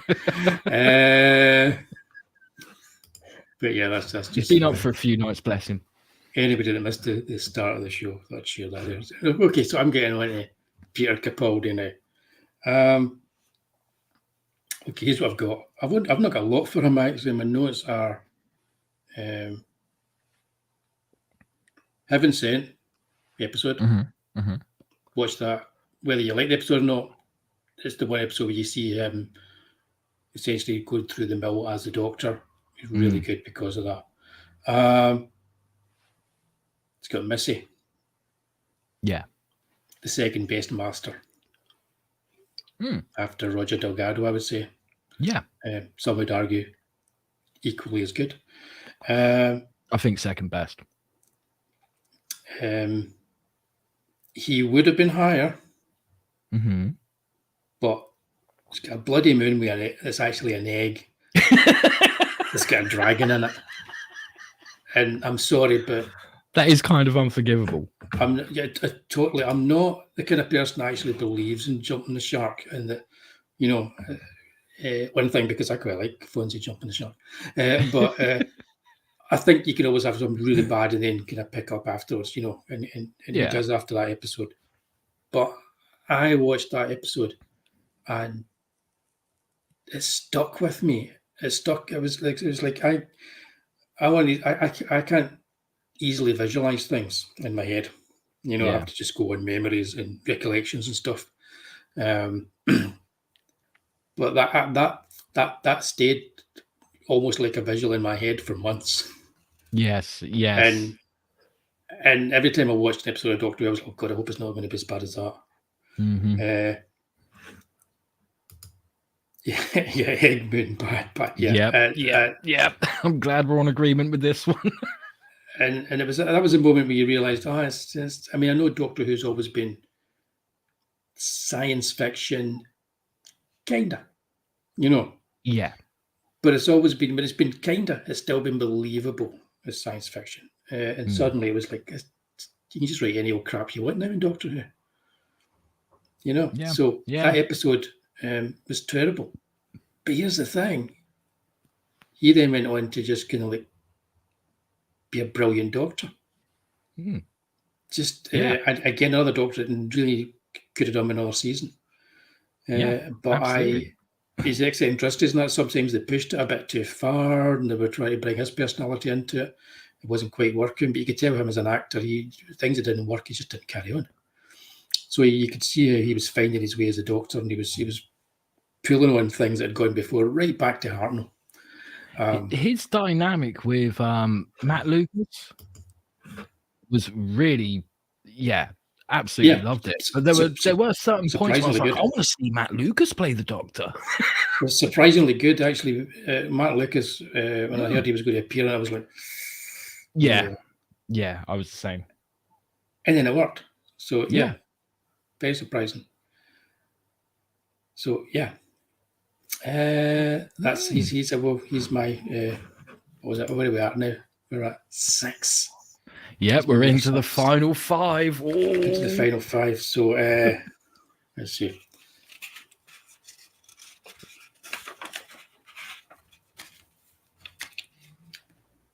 To be fair, I thought you would have put Capaldi higher, but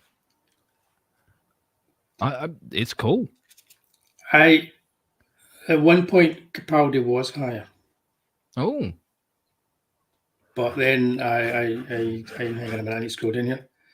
But then I made the mistake of actually watching the new 4K version of Daleks Invasion. And Peter Cushing jumped right up to number 5. Excellent. I just love my Amicus 60s Amicus movies, and I just love Peter Cushing.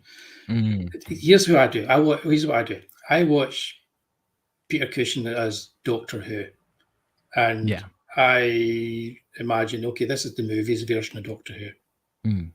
Don't say it's a time like that, but he must be. So it's as much the same way as you'd watch Robin of Sherwood. Yeah. And then you would watch The Adventures of Robin Hood with Errol Flynn. Yeah. You know, and much the same way. So I watched this as like the movie adaptation of the story. Because you know, Amicus bought the 3 Dalek stories, 10 Nation stories. For wasn't millions. Wasn't it the Daleks, Dalek Invasion of Earth, and Evil of the Daleks? In Chase. Oh, it was the Chase. Right. Chase. They didn't make the 3rd one because the 2nd one didn't do as well with the box office as they were hoping. Which is a shame, because that 2nd one is fucking great. Great. I love the original Daleks Invasion of Earth, but like you said earlier, if you had a choice between William Hartnell's Dalek Invasion of Earth or the Peter Cushing Dalek Invasion of Earth, I'm going to go with the Peter Cushing one. Yep. Definitely. So that's why he chopped up there. But also in my head, I also link it to things like, this is not, I'm trying to be objective and I'm looking at all these things, but I can't. It's hard, isn't objective it? Because it's fucking hard, isn't it? I watched him there, and then, because I remember going to see At the Earth's Core in the cinema when it first came out. And to me, I was watching him going, this is like a really dotty version of his Doctor Who. You know, wouldn't it be great if Doug McClure popped up in an episode of Doctor Who? It'd be fantastic. So probably the John Pertwee one with the dinosaurs. Maybe that'd be great. But he's up there because he only made those 2 films, and that 2nd one is near perfection, as far as I'm concerned. So you're number 5? My number 5 is William Hartnell. Dun, dun, dun. Oh, battle of the kind of first Doctors, really, isn't it? And this is another one that, you know, it even surprised me. William Hartnell is a Doctor that I don't think I fully appreciated when I was first getting into Doctor Who. But as more of his stories came out on VHS, the more I enjoyed that era of Doctor Who at a young age. And there is something very appealing about his character. And of course, he's a very important part of Doctor Who's history because he was there at the start. He's got some stories that are absolute clangers, that are not great whatsoever. But some of them really stand out. And I loved, like you said earlier, I loved the way that he could put other characters down in a single line.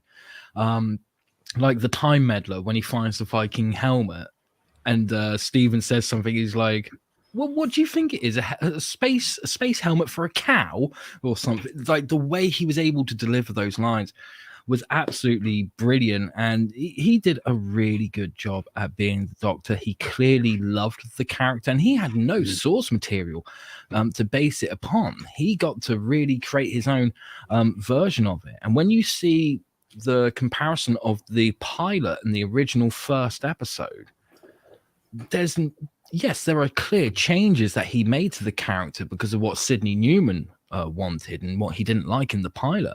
But a lot of what he originally presented is still there in the first episode that aired. And I just don't know, like he's one of those characters. When William Hartnell's playing the Doctor, I think the best way to describe him is he's kind of like tough exterior, but really soft on the inside, like a heart of gold on the inside. Like, and he's only got that bit of a tough exterior because he's like, no, I want you to succeed. I want to elevate you. This is the only way I know how, you know.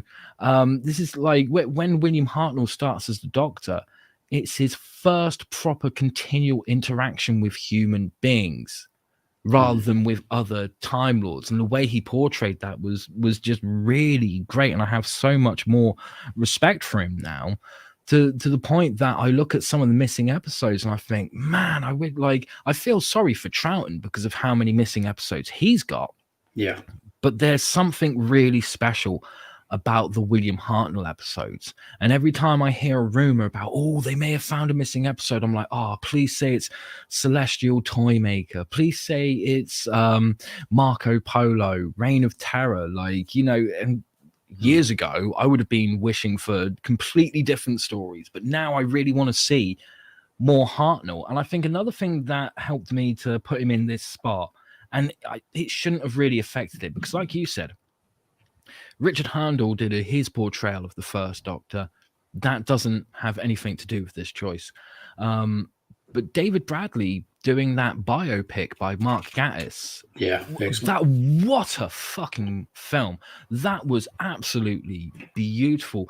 And knowing more about Hartnell's struggles that he tried to persevere through so he could continue playing this character he loved, and how many times they were like, let's try and get Hartnell out as soon as possible. I mean, that's part of the reason why in the Celestial Toymaker, the Toymaker makes him invisible, because they were planning on getting rid of Hartnell and bringing in a new actor then. Yeah. You know, and I think that's a real shame. But yeah, I think that's all I could say. Otherwise, I'll sound like a broken record, really. But yeah, my number 5 is William Hartnell.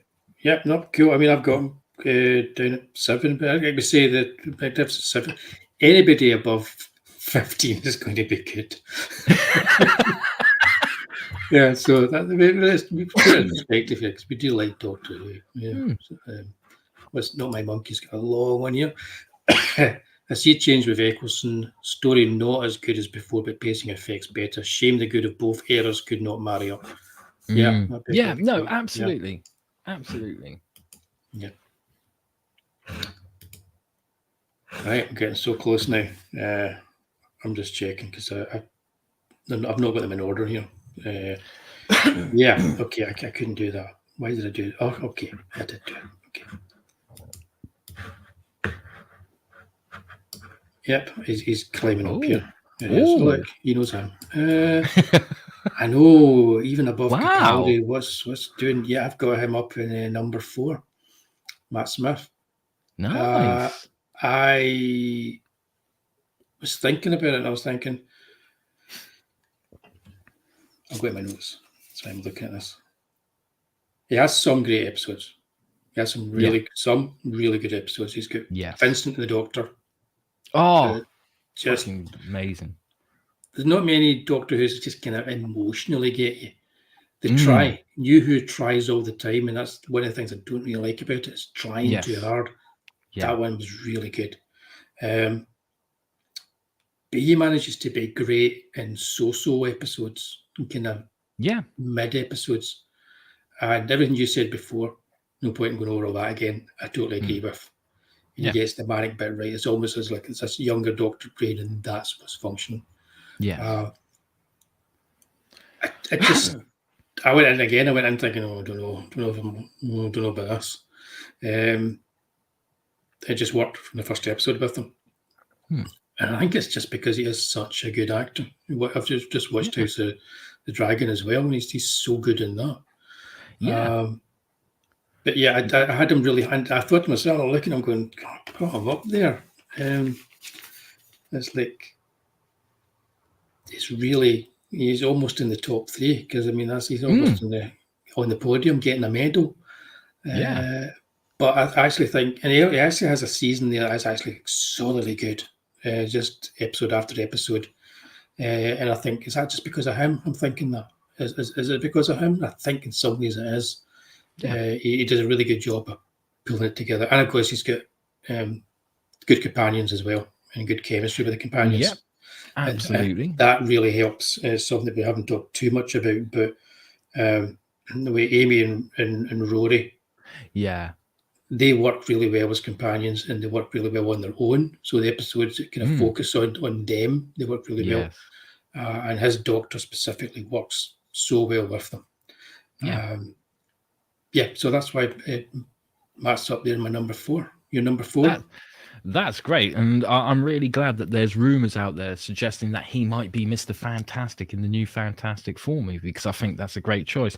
Anyway, they always go for an older actor and stuff. He's not really that much older than Ben Grimm. Reed Richards, they should be contemporaries, the same age. So yeah, absolutely. So for my number 4, I would like to preface this by stating that Pete may want to get a second Hitman for me. Because doesn't even make it to the podium.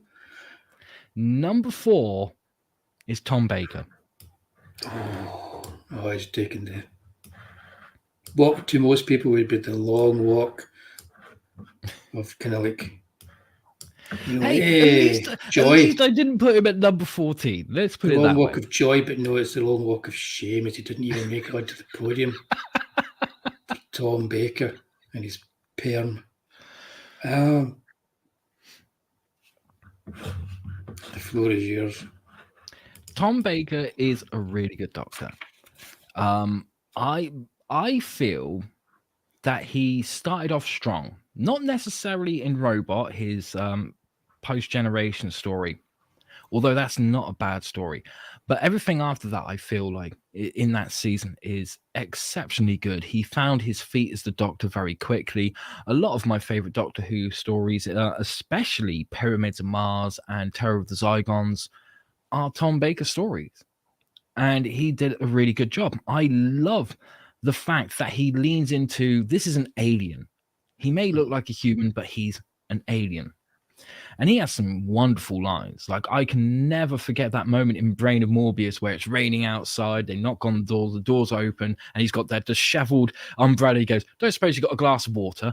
Like, that is a brilliant thing for the Doctor to do. I feel that towards about season 15, 16, to me, it came across as if Tom Baker had lost the love for the character and for the job, and it felt like he was starting to phone it in more. Now, there are some great stories in his later seasons, including City of Death, which I think is a marvelous story, and a big part of that is Tom Baker, but another big part of that is Douglas Adams. And if you took away the Douglas Adams element, I'm not sure the Tom Baker element would have been as strong. And that's a shame. I think he would have ranked higher if he had less seasons. And because he is the Doctor, the actor who's played the Doctor for the longest, I feel like I had overexposure to him. Because I'm someone who I do firmly believe you should leave your audience hungry. And that was great for the first few seasons with Tom Baker. But then you get to a point where you're like, yeah, I don't need much more of this kind of thing. And I think that's the real big thing that works against him and doesn't get him in to the top 3. But beyond that, he, like I said, he's got some of the best moments, some of the best lines, some of the best stories. Genesis of the Daleks is a story that I've watched about 4 or 5 times this year already. And I will probably watch it another 4 or 5 times because it is such an excellent, excellent story. Mm-hmm. But yeah, I think a lot of what Tom Baker did with the Doctor towards the latter half is what kind of undermined it for me and made me go, I want to put him higher. I just can't. Right. I mean, 4's good. 4's good. He says, Tom Baker said Doctor Who was melodrama. You care about the characters who feel real and the dangers are not real. Yeah. I like interpersonal dynamics and characters being revealed. Yes, and his relationship with Sarah Jane Smith, who two of my favorite companions are Ace and Sarah Jane Smith. Beyond that, it doesn't bother me what order they come in. And just the way he interacted with Sarah Jane was absolutely beautiful. And the way Sarah Jane looked up to him was fucking brilliant. They really gelled so well together. It was sad when Sarah Jane then goes. But he, like I said, he's a good Doctor, but just so close to being on that podium. Yeah. Right. Okay. So this is should we reveal to everybody in the chat who our doctors were, in case they don't know? Yes, I think we should. I mean, I think it's pretty obvious, as if you were watching about an hour ago.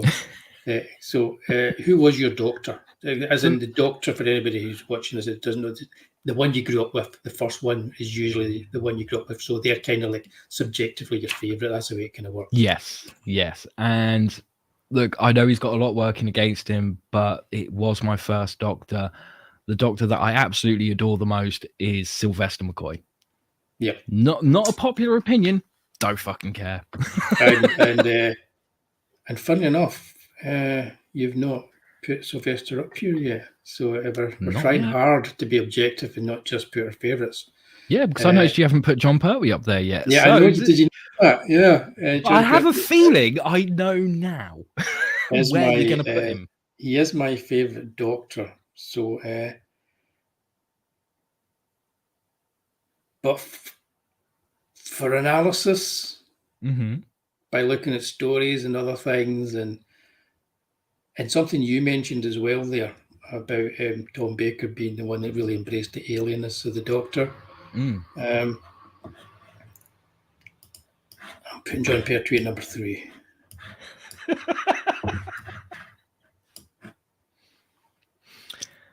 I'm really glad you've done that, because my number 3 is Sylvester McCoy. Oh man! So there you go. That's subjectively our doctors, our favourite doctors, but and look at how hard we tried not to put them at number 1. I know, and we tried so hard that we even managed to knock them into number 3. Believe it or not, there was one draft of my list where Sylvester McCoy wasn't even in the top 10. And that was really hard for me to do. Shocker. There was one point where he was in my top 10. And he still is. So, because, I rate his Doctor. I do. Okay, do you want to go first then? Because I've talked about... No, I want to hear you wax lyrical about John Pertwee first. Do you? Paragraph here. Right. 4 years old. Terror of the Autons. Oh, what a great way to start. Right. Absolutely petrified. Loved it. So, John Pertwee's Doctor ignited my love of horror just a few months before I turned 5 years old, and was able to start drinking in Scotland because that's the legal age. So, along with Jason and the Argonauts, his doctor kind of got me into horror stuff and things like that. What I loved about his doctor was things that you mentioned, like a James Bond character. So like a James Bond character did Venusian kung fu and weird stuff like that. For his last episode, he had a Who-mobile, which is something he paid for with his own money to go around village fates as a doctor in the Who-mobile. And he convinced the BBC that it would be good to put in the show. And it was, because it was obviously more money was spent on that than the BBC would have spent on it if they'd actually paid for it. He made episodes of like the Demons, great which story. is like, it's like a Hammer horror Wicker Man for kids. It's amazing. He had Roger Delgado as the master, who was amazing. He had the Silurians and the Sea Devils just together. They're just two brilliant ones. They've got Planet of the Spiders that you mentioned, Invasion of the Dinosaurs, which has got the worst special effects ever. The worst special effects ever. But it's great. And like I say, if only Doug McClure had been a cameo on it. And he also had good interplay between himself and his companions, so Joe Grant and then Sarah Jane when she came on, although he talked to them as if they were kids. Yes. It's like he liked to talk down to them, especially Joe Grant. But it was also, although we're slagging off Doctor Who now for being woke, he was also incredibly woke. Yes, absolutely. Or what you would consider woke in the 1970s, and the fact that he was interested in before it was cool. Yeah, woke as it awakened to environmental problems and all that kind of stuff, and he wasn't slow in coming forward with it, and he had a run of seasons that were all strong, variable but still strong. Oh yeah. And he came from a comedy background. He was a comedy kind of musical type background, and his was not a comedic doctor. Took it really seriously, and when he did make jokes, they were very dry jokes that he made, dry put downs, which was again harkens back to Hartnell. So by far still my favorite Doctor. I love watching his stuff, but he doesn't fulfill all my criteria to rank as my number one for the, who's the best Doctor. Yeah.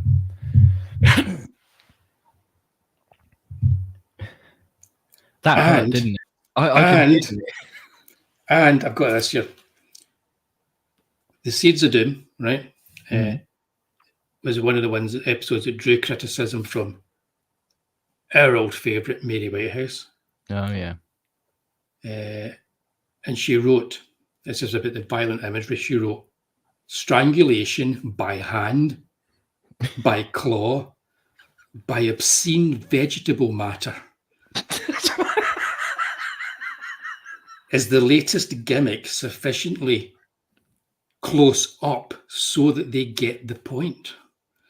And just for a little variety, show the children how to make a Molotov cocktail. There you go. It really upset Mary Whitehouse because she drew upon all that stuff. Did you say that was from Seeds of Doom that she was commenting on? Yeah, I think so. Wasn't Seeds of Doom a Tom Baker story?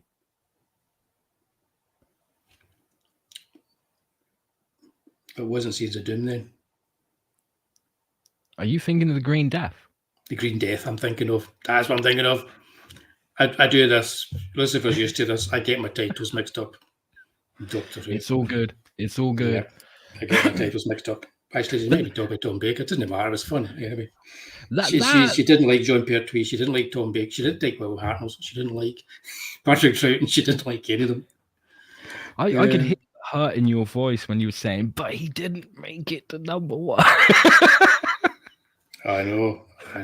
That must have been a really painful decision for you to be like, oh, I've got to be as objective as possible, but he's creeping higher, and I'm not surprised you put him at number 3. Yeah.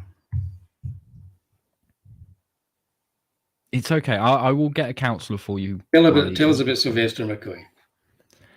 My introduction to Doctor Who was Sylvester McCoy. I won't go into too much detail, but I didn't exactly have the greatest of childhoods. And one day I managed to, whilst shopping with my family in Asda, managed to run away from them for long enough to go to the TV section on a Saturday night. And on all these TVs, I saw Sylvester McCoy being chased up some stairs by a Dalek. And that just captured me.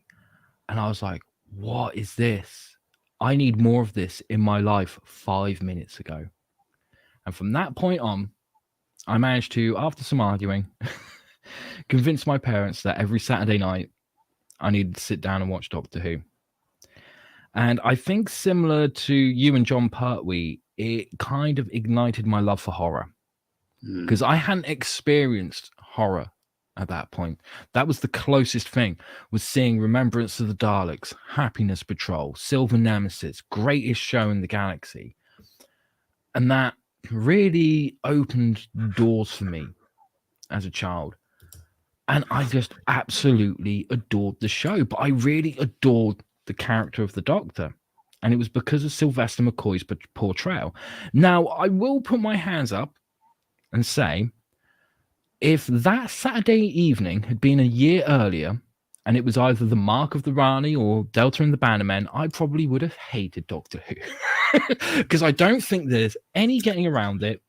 Sylvester McCoy's first season is not good. And that's me holding my punches there. It is not a good season. Bloody awful was what it was. I would use stronger language than that normally. I stopped watching it and only watched it on video. I believe it would have been. I would have been buying the videos. Yeah. After I'd seen the subsequent seasons, I went, oh, let's go back and buy some of those, you know? Yeah. So I actually bought with Dragonfire on VHS.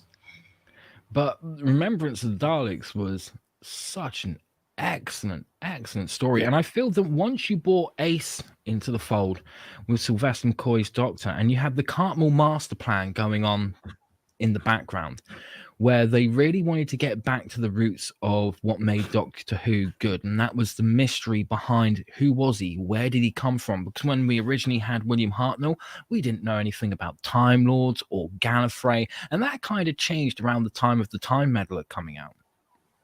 And they wanted to do a similar thing, going, well, look, we can't put these things back in the box. We can't say now that he's not a Time Lord, so we still have to play with the Time Lords and Gallifrey and everything.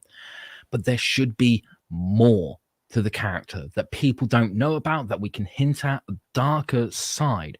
And even Sylvester McCoy, who, similar to John Pertwee, he came from a comedy background. And he was one of the people putting forth going, this Doctor should be darker. We should have a little bit of a darker Doctor. And that was a very interesting thing. And when they came to that decision together of, how about we try to make out that this Doctor is the master manipulator? I mean, after such a goofy and bad first season, that is a fucking feat and a half to try and pull off.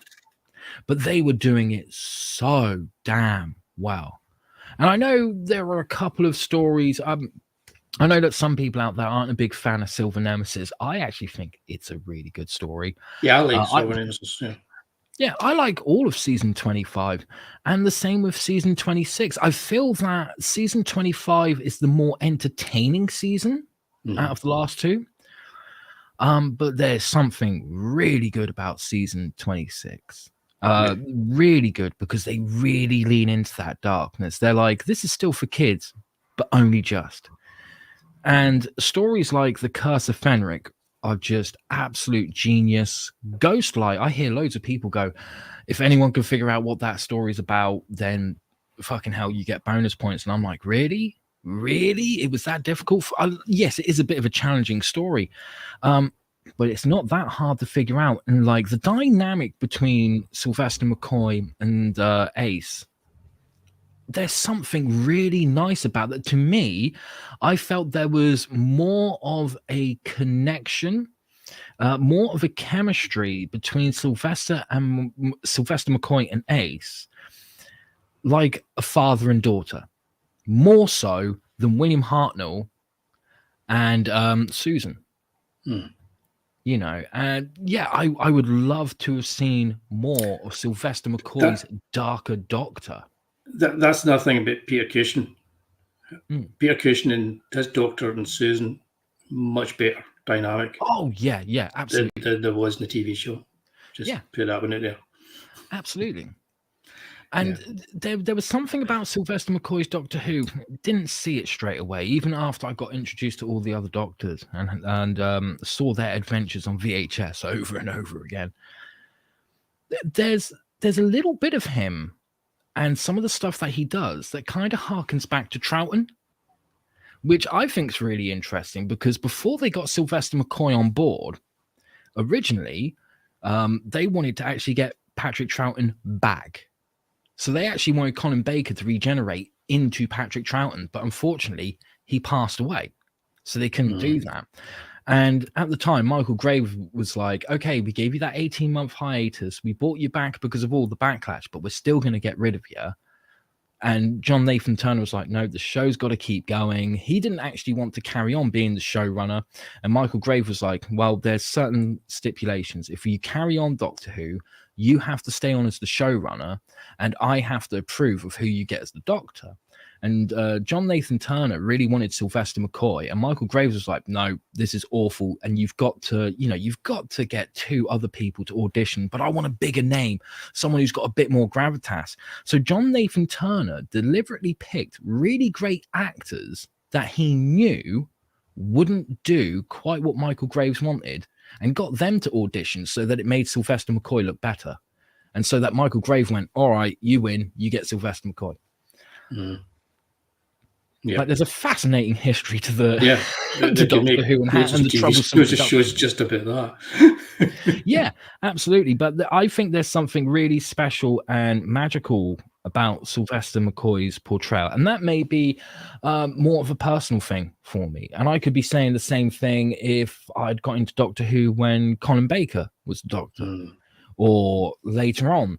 But it just so happened to be that it was Sylvester McCoy, and like you said, I would love to have seen another season with him, especially when you find out the plans that they had for what the next season would be, and how it would be Sylvester McCoy's final season, who would take over, how he would regenerate, the backstory and stuff. And they were finally, at this point, giving companions character arcs and backstories and depth, and that really helped with Sylvester McCoy's 7th Doctor and Ace. And look, I can ramble about this all day. He's my 3rd choice. He's my favorite Doctor, but he is my number 3 in this ranking. Cool. Yeah, I think there's just something about Doctor Who that kind of works. So that's why the first Doctor you come across becomes your And let's put it this way. I think I actually would have put him a bit higher if it wasn't for season 24. Yeah. Because that is... No. Yeah. Let's put it this way. I laughed at Delta and the Bannermen, and for all the wrong reasons. Yeah. So I've been moving all my stuff about here, which is why when I read that quote, of course, I was thinking it was talking about the Green Death and the Weirn, and the vegetable matter should have been the giveaway. But it's at least giving the chat lots of excuses to talk about rude things. And enough time for Pete to hire the second hitman for me for my Tom Baker. Yeah. So there's a lot of World Comics Review. Thanks for joining us. There's a lot of Day of the Triffids and a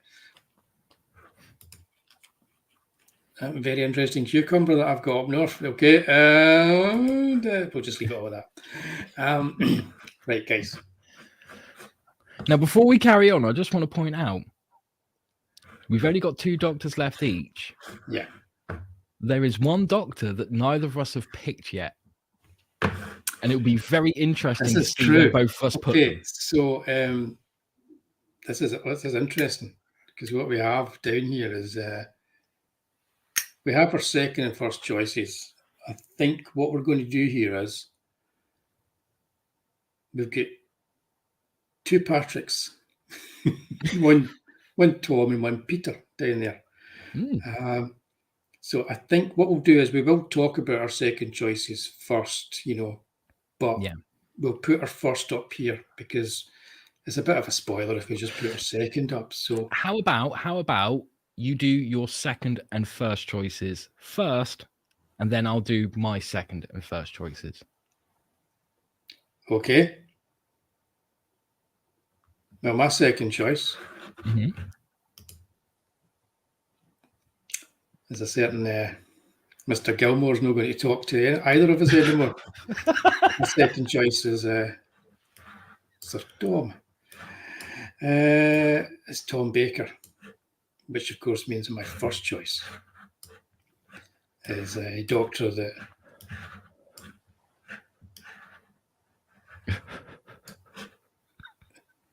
a lot of people probably wouldn't be having up this high. It's Patrick Troughton. Shall I put you out of your misery? Yeah. My second choice is Peter Capaldi, and my first choice is Patrick Troughton. Patrick Troughton. Yep. Right, I am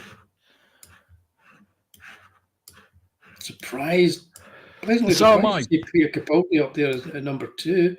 That kind of makes up for having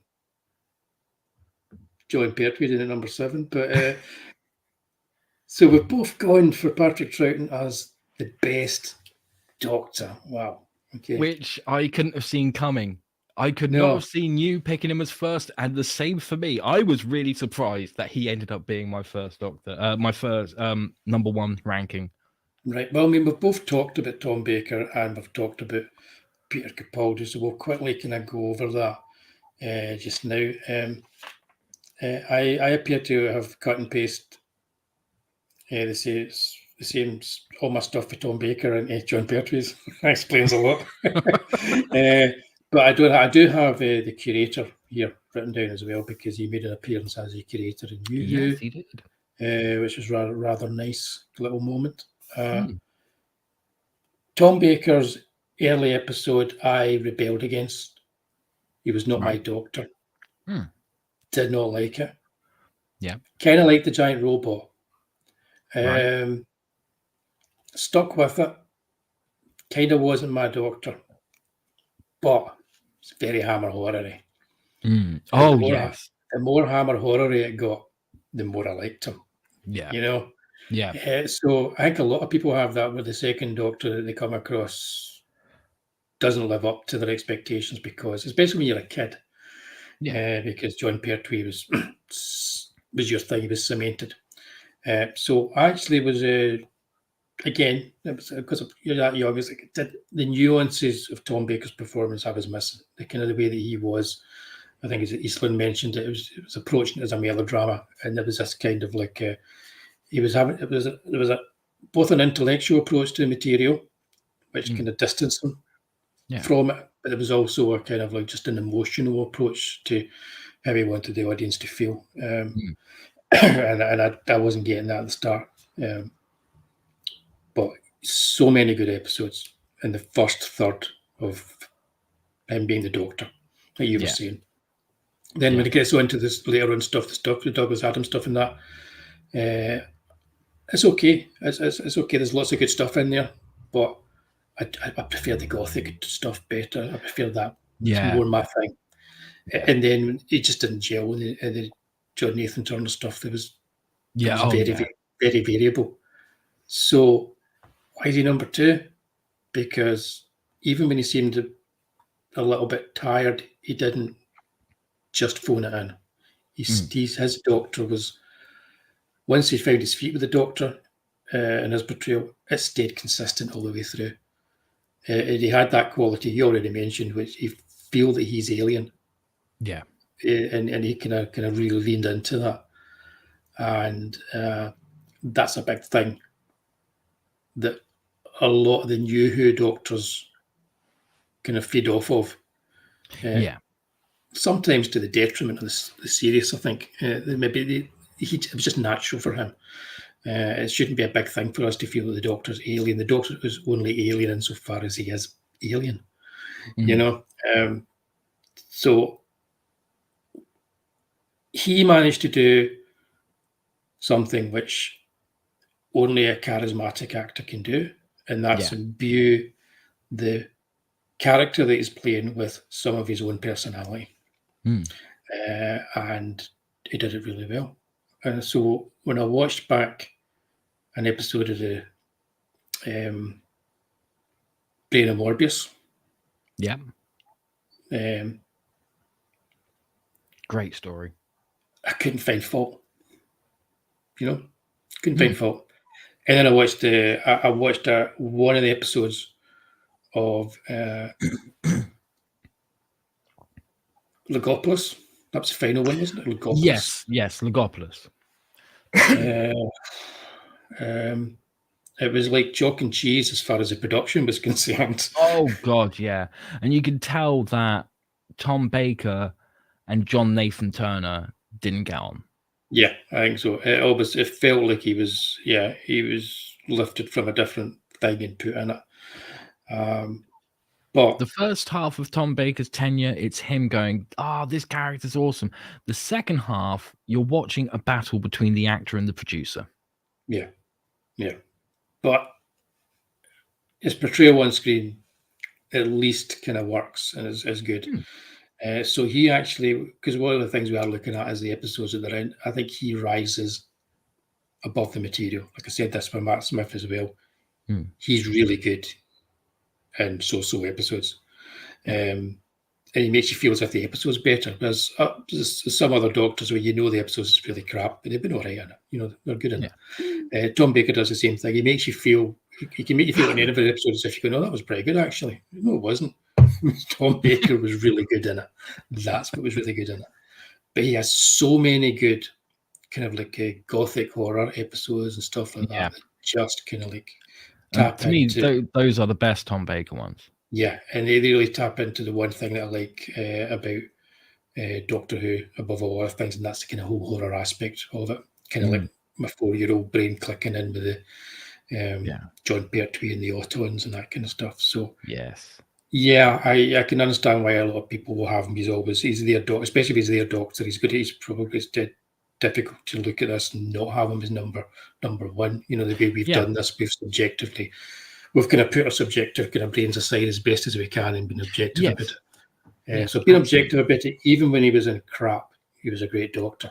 And he has so much really good stuff. Probably more good stories than any other doctor out there. Are his. So he's got to be up there in the number 2 spot, but not the number 1, because there wouldn't be a Tom Baker Doctor without Patrick Troughton.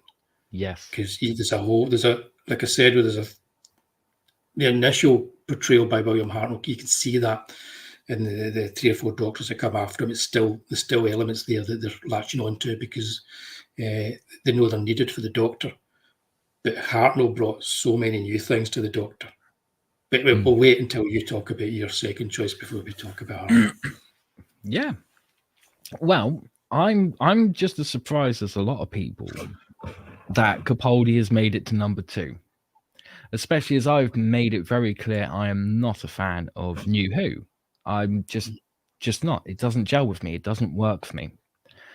But Peter Capaldi is probably the closest thing to a classic Doctor in New Who. What lets him down is the material he has to work with. Do I need to mention Moon as an egg again? Probably not. But in anyone else's hands, I think that story would have been even fucking worse. And it's a bad story. I'm not going to try and make out that it's got some good moments to it because it just fucking hasn't. Although I would like to see a Tom Baker episode like that just to see what ad lib he would have come up with. He would not have let that lie. I think he had to have said something. I think his ad lib would have been like, you remember at the beginning of Destiny of the Daleks where he's like, let's look at the monitor. Oh, look, rocks. I think he would have done a moment like that. It would be like, really, so. Moon as an egg. I think he would have fully broken the fourth wall and just been like, no. I think the episode then would have been the Doctor going, you know what? I just quit the show. But yeah, I think Peter Attack Eyebrows Capaldi, he is a true fan of Doctor Who. He has been ever since he was young. There's loads of photos online of when he was a kid going to these Doctor Who conventions and meeting people like Tom Baker and stuff, which I think is lovely. But I don't think he lets that get in the way of his portrayal of the Doctor. I think he uses it to his advantage, but he doesn't let it get in the way. He doesn't put on rose-colored glasses because of it. And like I said, it's just unfortunate that he was given some really bad stories. His chemistry with Clara, I think, was absolutely amazing, absolutely incredible. And there were so many points in his tenure where I was like, you know what, this New Who stuff, it isn't great, but if they ended it here with Capaldi's Doctor, oh wow, this would be such a strong ending for the show. Don't do any more after that. Oh no, hold on, I've still got a lot more to watch. You know, and that was one a real thing. shame. There's so much Doctor Who when you start looking at it that there's even 4-part episodes here and there that I don't think I ever watched that one. You know, and then you watch it and you go, I did watch it. I remember now. Maybe that's just me because I'm getting old. But there is so much. But no, I found that after Capaldi had regenerated into Whittaker, I found myself missing him as the Doctor, and like I hadn't had that with any of the other New Who Doctors, and that really took me by surprise. Well, to be fair, none of them were followed by Jodie Whittaker, were they? So. Well, yeah. But he brought a vulnerability to the Doctor that I just really liked. It didn't make him like a wet blanket, a bit like Davison's Doctor. It actually brought strength to his character, and it felt like the character was kind of starting again because it was a new regeneration cycle and stuff. I mean, there were a couple of bits in certain stories of his where, I mean, I spoke to you a long time ago about is it Death in Heaven, where all the dead bodies come up out of the graveside, man? How horribly disgusted I was at the bit with the Brigadier in it, and I was like, no, that is so fucking wrong. I think that's what I was alluding to. It's like regardless of the material, he shines. He shines, yeah. He, even in a story like that, he shines. When you come to that story where he finds out that Bill has been turned into a Mondasian Cyberman, fucking hell, the performance he brings to that is absolutely brilliant. Just a shame about the story, because that was something that I saw clips of before I even saw any of his episodes and went, I want to get to that because that looks cool. And I love the Mondasian Cybermen anyway. And then I got to it and I regretted it. but there was something when they brought in the darker elements in his stories. I think he handled them very well.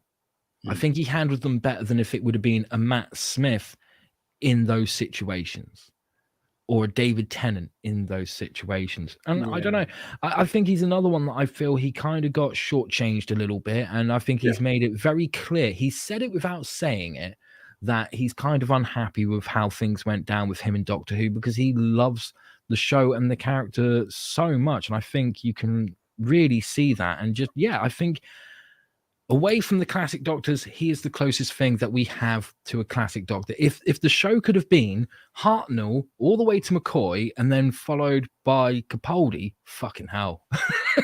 That would have been amazing, I think. Yeah. No, my monkey's pointing out he was also in a band with Craig Ferguson.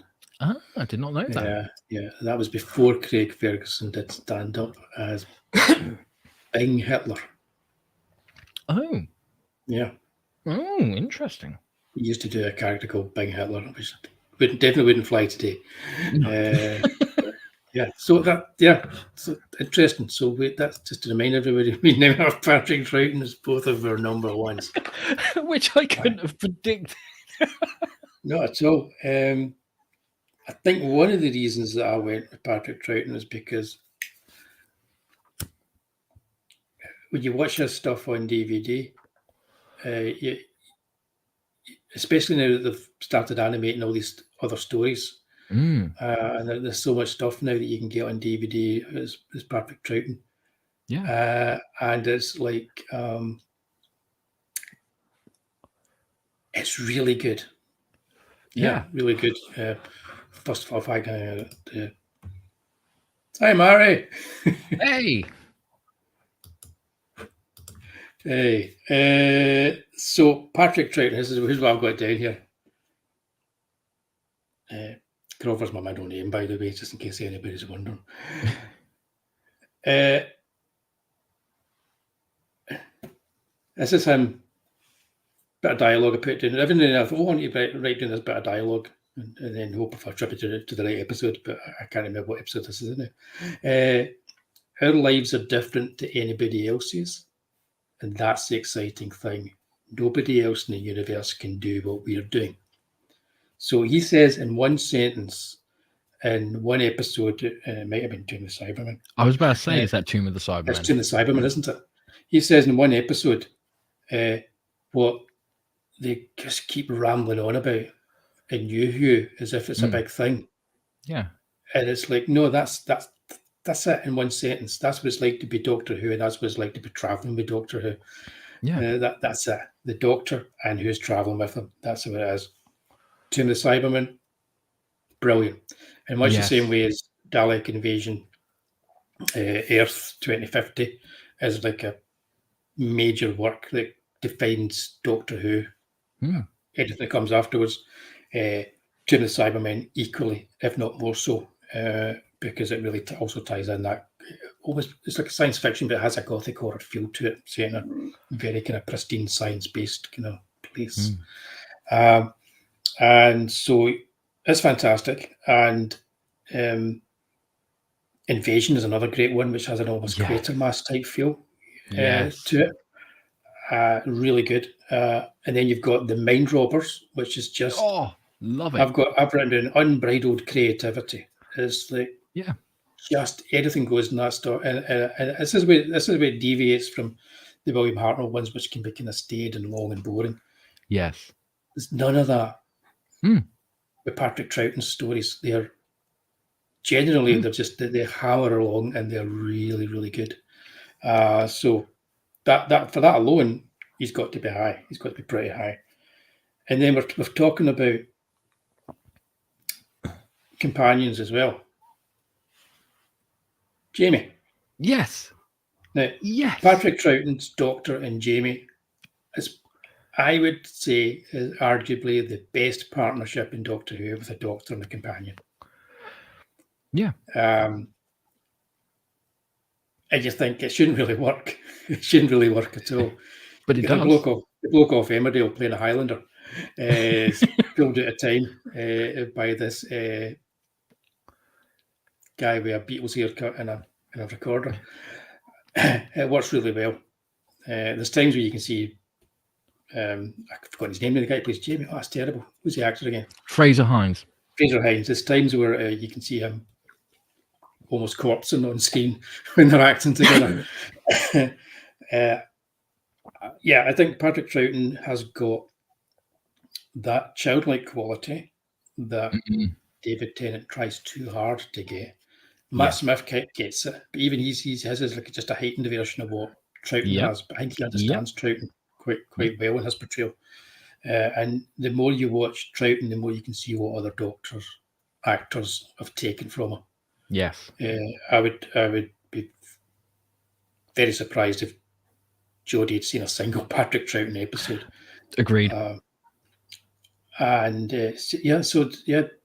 surprised myself. The second Doctor, is I think the best Doctor, and also the most influential actor. Yeah, on all the other Doctors that came after him.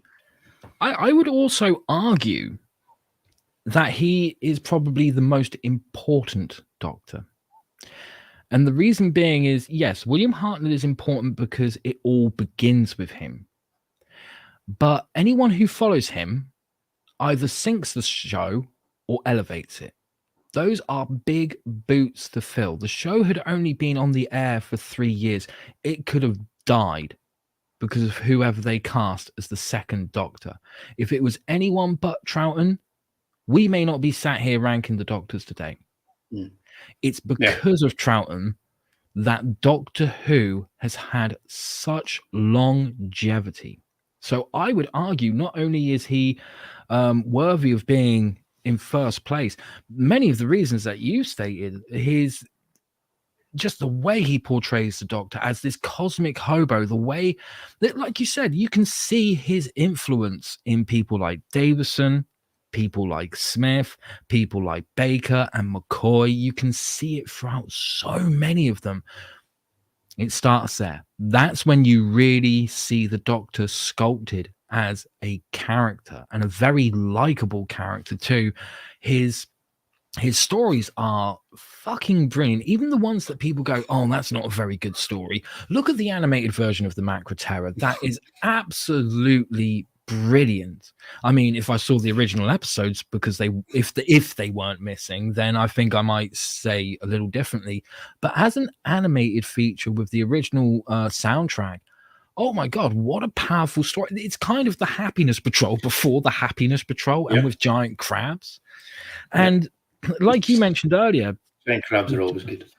Doctor Who in the past was what would be considered woke to an extent. It was a little bit more left leaning, but some of the ideas that Patrick Troughton's talking about in things like the Macra Terror, those are things that centrists and slightly more right leaning people are in agreement with today, that the woke lot today are like, oh, no, you've got to think like the rest of us, kind of thing, which really surprises me. So when I see like woke people online going, oh, how can anyone from the right like this? Like, it's always been woke. It's like, yeah, but there's some stuff in there that you probably wouldn't like, especially if they found out that, I don't know how many people know this, but when Patrick Troughton was signed on to take over from William Hartnell, he didn't want to be typecast, and he didn't want it to be that he got the same as what Hartnell did when he went out into the streets. When Hartnell went out into the streets, everyone saw him and went, oh my God, it's Doctor Who.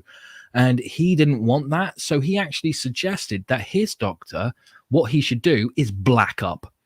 Just black up head to toe so that people wouldn't recognize it was him.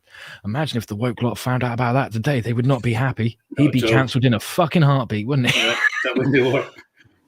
But even William Hartnell had the 12-episode epic, The Daleks Master Plan. Yeah. Which a lot of people, they want to see the rest of the episodes returned because only 3 of them survive. But even those people who've watched like loose canon reconstructions and stuff have said it's too long. It should have been like a 4 to 6 parter. Take the War Games. Patrick Troughton's swan song.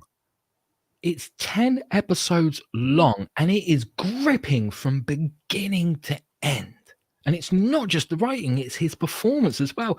His chemistry with Jamie and Zoe. I don't really have anything bad to say about Troughton. When I was first into Doctor Who as a youngster, like I said, I loved Sylvester McCoy because I saw that being aired on screen. Then I had to go to the VHS, and that's where I saw Hartnell. And was kind of like, huh? What's going on here? Yeah, a bit flummoxed by the contrast. And I didn't really appreciate Hartnell much. And then I was like, oh, there was a guy who came after him, Patrick Troughton. Tried it. He was my worst Doctor at that point in time because I was too young to understand, really. And it wasn't what McCoy had delivered. But as time went on, I found myself going back to Troughton a bit more and going, shit, I've really not appreciated Troughton as much as I fucking should have done. Yeah. And I've found in recent years, he has just jumped up there in ranking for me because I've just watched his stuff a bit more and gone, fucking hell, this is incredible. Imagine what would have happened if Troughton didn't take on the Doctor. Yeah. Brilliant. That's it then. Patrick Troughton. We did it. We did it, and we survived for now until I wake up to the Hitman tomorrow. I was just say hello to Marlene and just bring her up so that Mary can see she's saying hello to her because one's on Facebook, one's on YouTube. It doesn't work out unless you see her up on screen. But yeah, I think Not My Monkey's right. Troughton modernised things without being in your face about it. And I had it up there for a while. Pete says, good job, I didn't go with Lazenby then. He would have. Well, he was almost a tie with Troughton. Yeah, well, he would have been a great doctor. So that just quickly bring this up then. But yeah, the Patrick Troughton stuff is really good, and it is a case of like once you're older and you watch it, you go, it's like a fine wine. His doctor just gets better and better. Absolutely. So there we go. We've got near the bottom there. We're only two different in our choices. Any surprising ones there? Looking at it, you think David Tennant, of course, not been higher for me. You think that's probably surprising, but then, like we say, everyone from 14 up is good.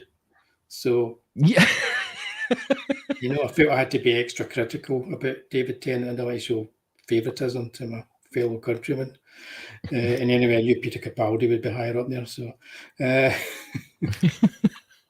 yeah, so that is interesting because we've got.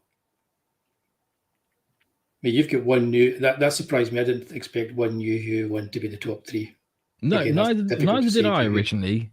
Neither did I. And there were points where I had him a lot lower. He wasn't even in the top 10 at one point, and it just felt so wrong. I was like, no, he deserves to be just that little bit higher. And he managed to get his way all the way up to number 2, the sneaky little fucker. Yeah, and I go for 3 of the first 4 Doctors for my top 3, which isn't surprising for me. I kind of expected I would have like original Doctors up there. What's surprising is I put Smith up to number 4. I should probably swap him with Peter Cushing. I don't know. Well, if I want to live, I should really rank Cushing higher. There's Marlene saying she loves David Tennant. Yeah, he is good. He is good. It's just a bit, yeah. Just doesn't work for us. We like old school Doctor Who. That's what it is. Yeah. PT suffers from also not being in colour. Yeah, it does a bit, but yeah. But even those episodes that are animated and they're not great animation, they work so well. Yeah.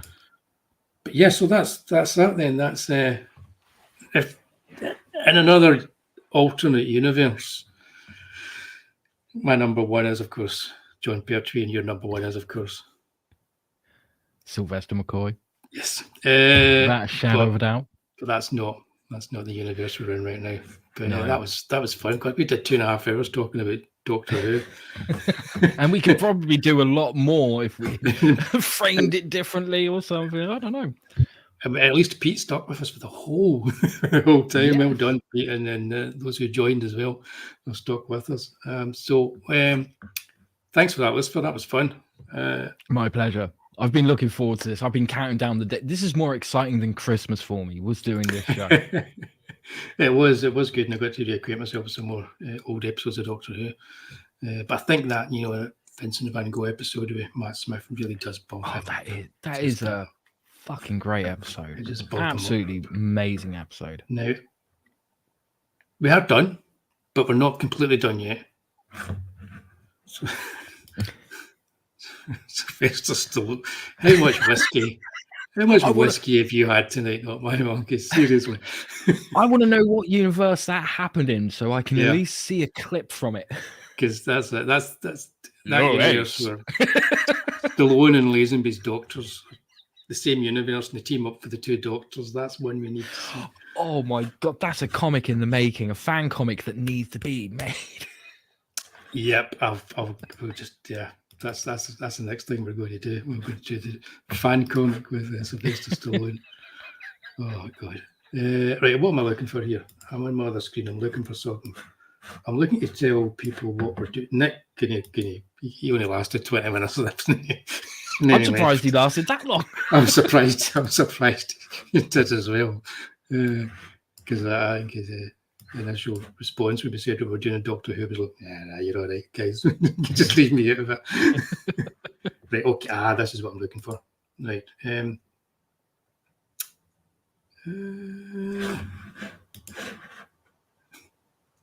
It's not working. Okay, so I'm not going to bring up the graphic because it's not letting me for some reason. StreamYard is being a little bit annoying. But what we're going to be doing in 2 weeks' time is the Terrible Trio is going to be back. Nick will be back here with us, and we've decided to do Hit It With a Shovel, our first Hit It With a Shovel episodes, where we've each chosen a terrible film to inflict on the others. Mm-hmm. And our choices were Nick's was Troll 2. Yep. Mine was Uwe Boll's House of the Dead, which you could argue is not that bad, but I'm going to argue that it is.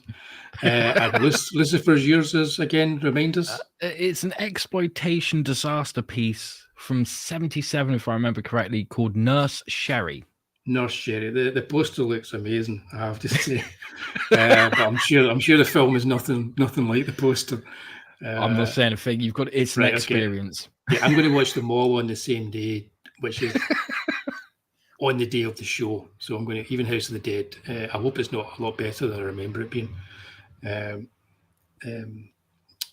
had resisted the temptation of picking a Jess Franco film. Because if this is a good episode that we do with Nick, there's plenty of Jess Franco films for me to choose later on. So that's what we're going to be doing in a couple of weeks' time. So please join us for that. It's going to be a lot of fun. It's our very first. You're going to see three grown men have mental breakdowns in real time. Yeah, and I'll have lots of visuals to help you guys visualize these films if you haven't seen them or managed to see them. But it should be fun. We'll do that for the Terrible Trio. Oh, yes. So, thanks everybody for sticking with us. Cheers, Pete. It should be fun. It should be. Oh, yes. I'm going to leave you now with, I did promise us something special for when we left. So I'll apologise in advance. so thanks for joining me tonight, Elizabeth, and doing this. It's been a blast. Oh, it's been my pleasure, man. Oh, you guys, hope to see you all in the chat in 2 weeks' time when we do the Terrible Trio. But because I'm gutted that John Pertwee doesn't get the gold medal from either of us tonight, although he kind of really does. He was, remember, a really versatile guy. And with Wurzel Gummidge as well, but that Cronenberg type of body horror TV show that he did for children, about changing his head, it was terrifying. Apart from doing Wurzel Gummidge and all this other time,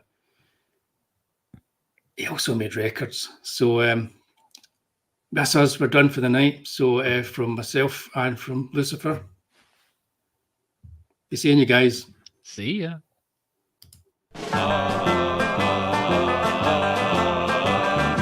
Once aboard the Devonshire Maid that things had come to pass. The crew had sailed for 90 days with ne'er the sight of a lass.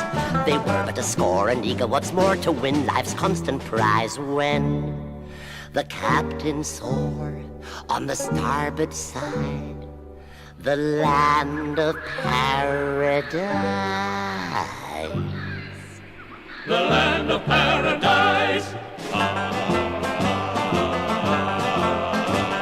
He took one look and he nearly swooned, for on that hallowed ground, beneath the shade of waving palms, did feminine forms abound. In a flash the men were in their boats and rowed with haste and laughter, but the captain was too old a hand, so he kept his strength for after. And kept his strength for after.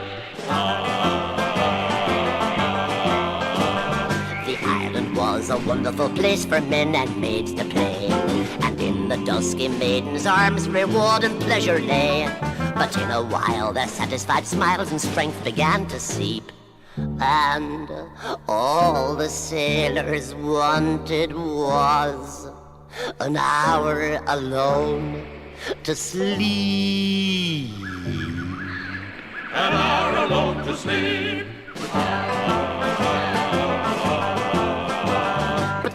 would never let them rest, still quickening life's pace. The bosun was the first to go, a smile upon his face, as one by one the crew passed on from tasting life so sweet. Even those who served their time aloft found it hard to make ends meet. Hard to make ends meet. But finally their rescue came, 'twas in the nick of time. Another ship of willing souls appeared across the line, and when the maidens' backs were turned with never a creak nor cough, the Devonshire maid left the others to carry on where they left off.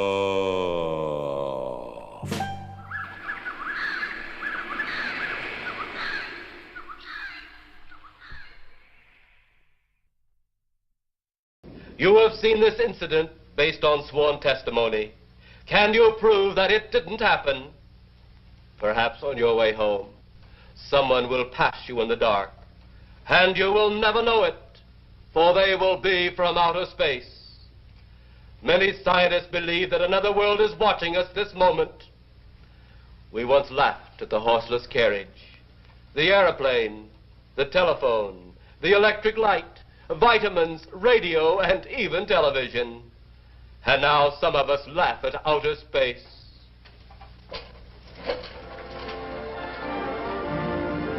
God help us in the future.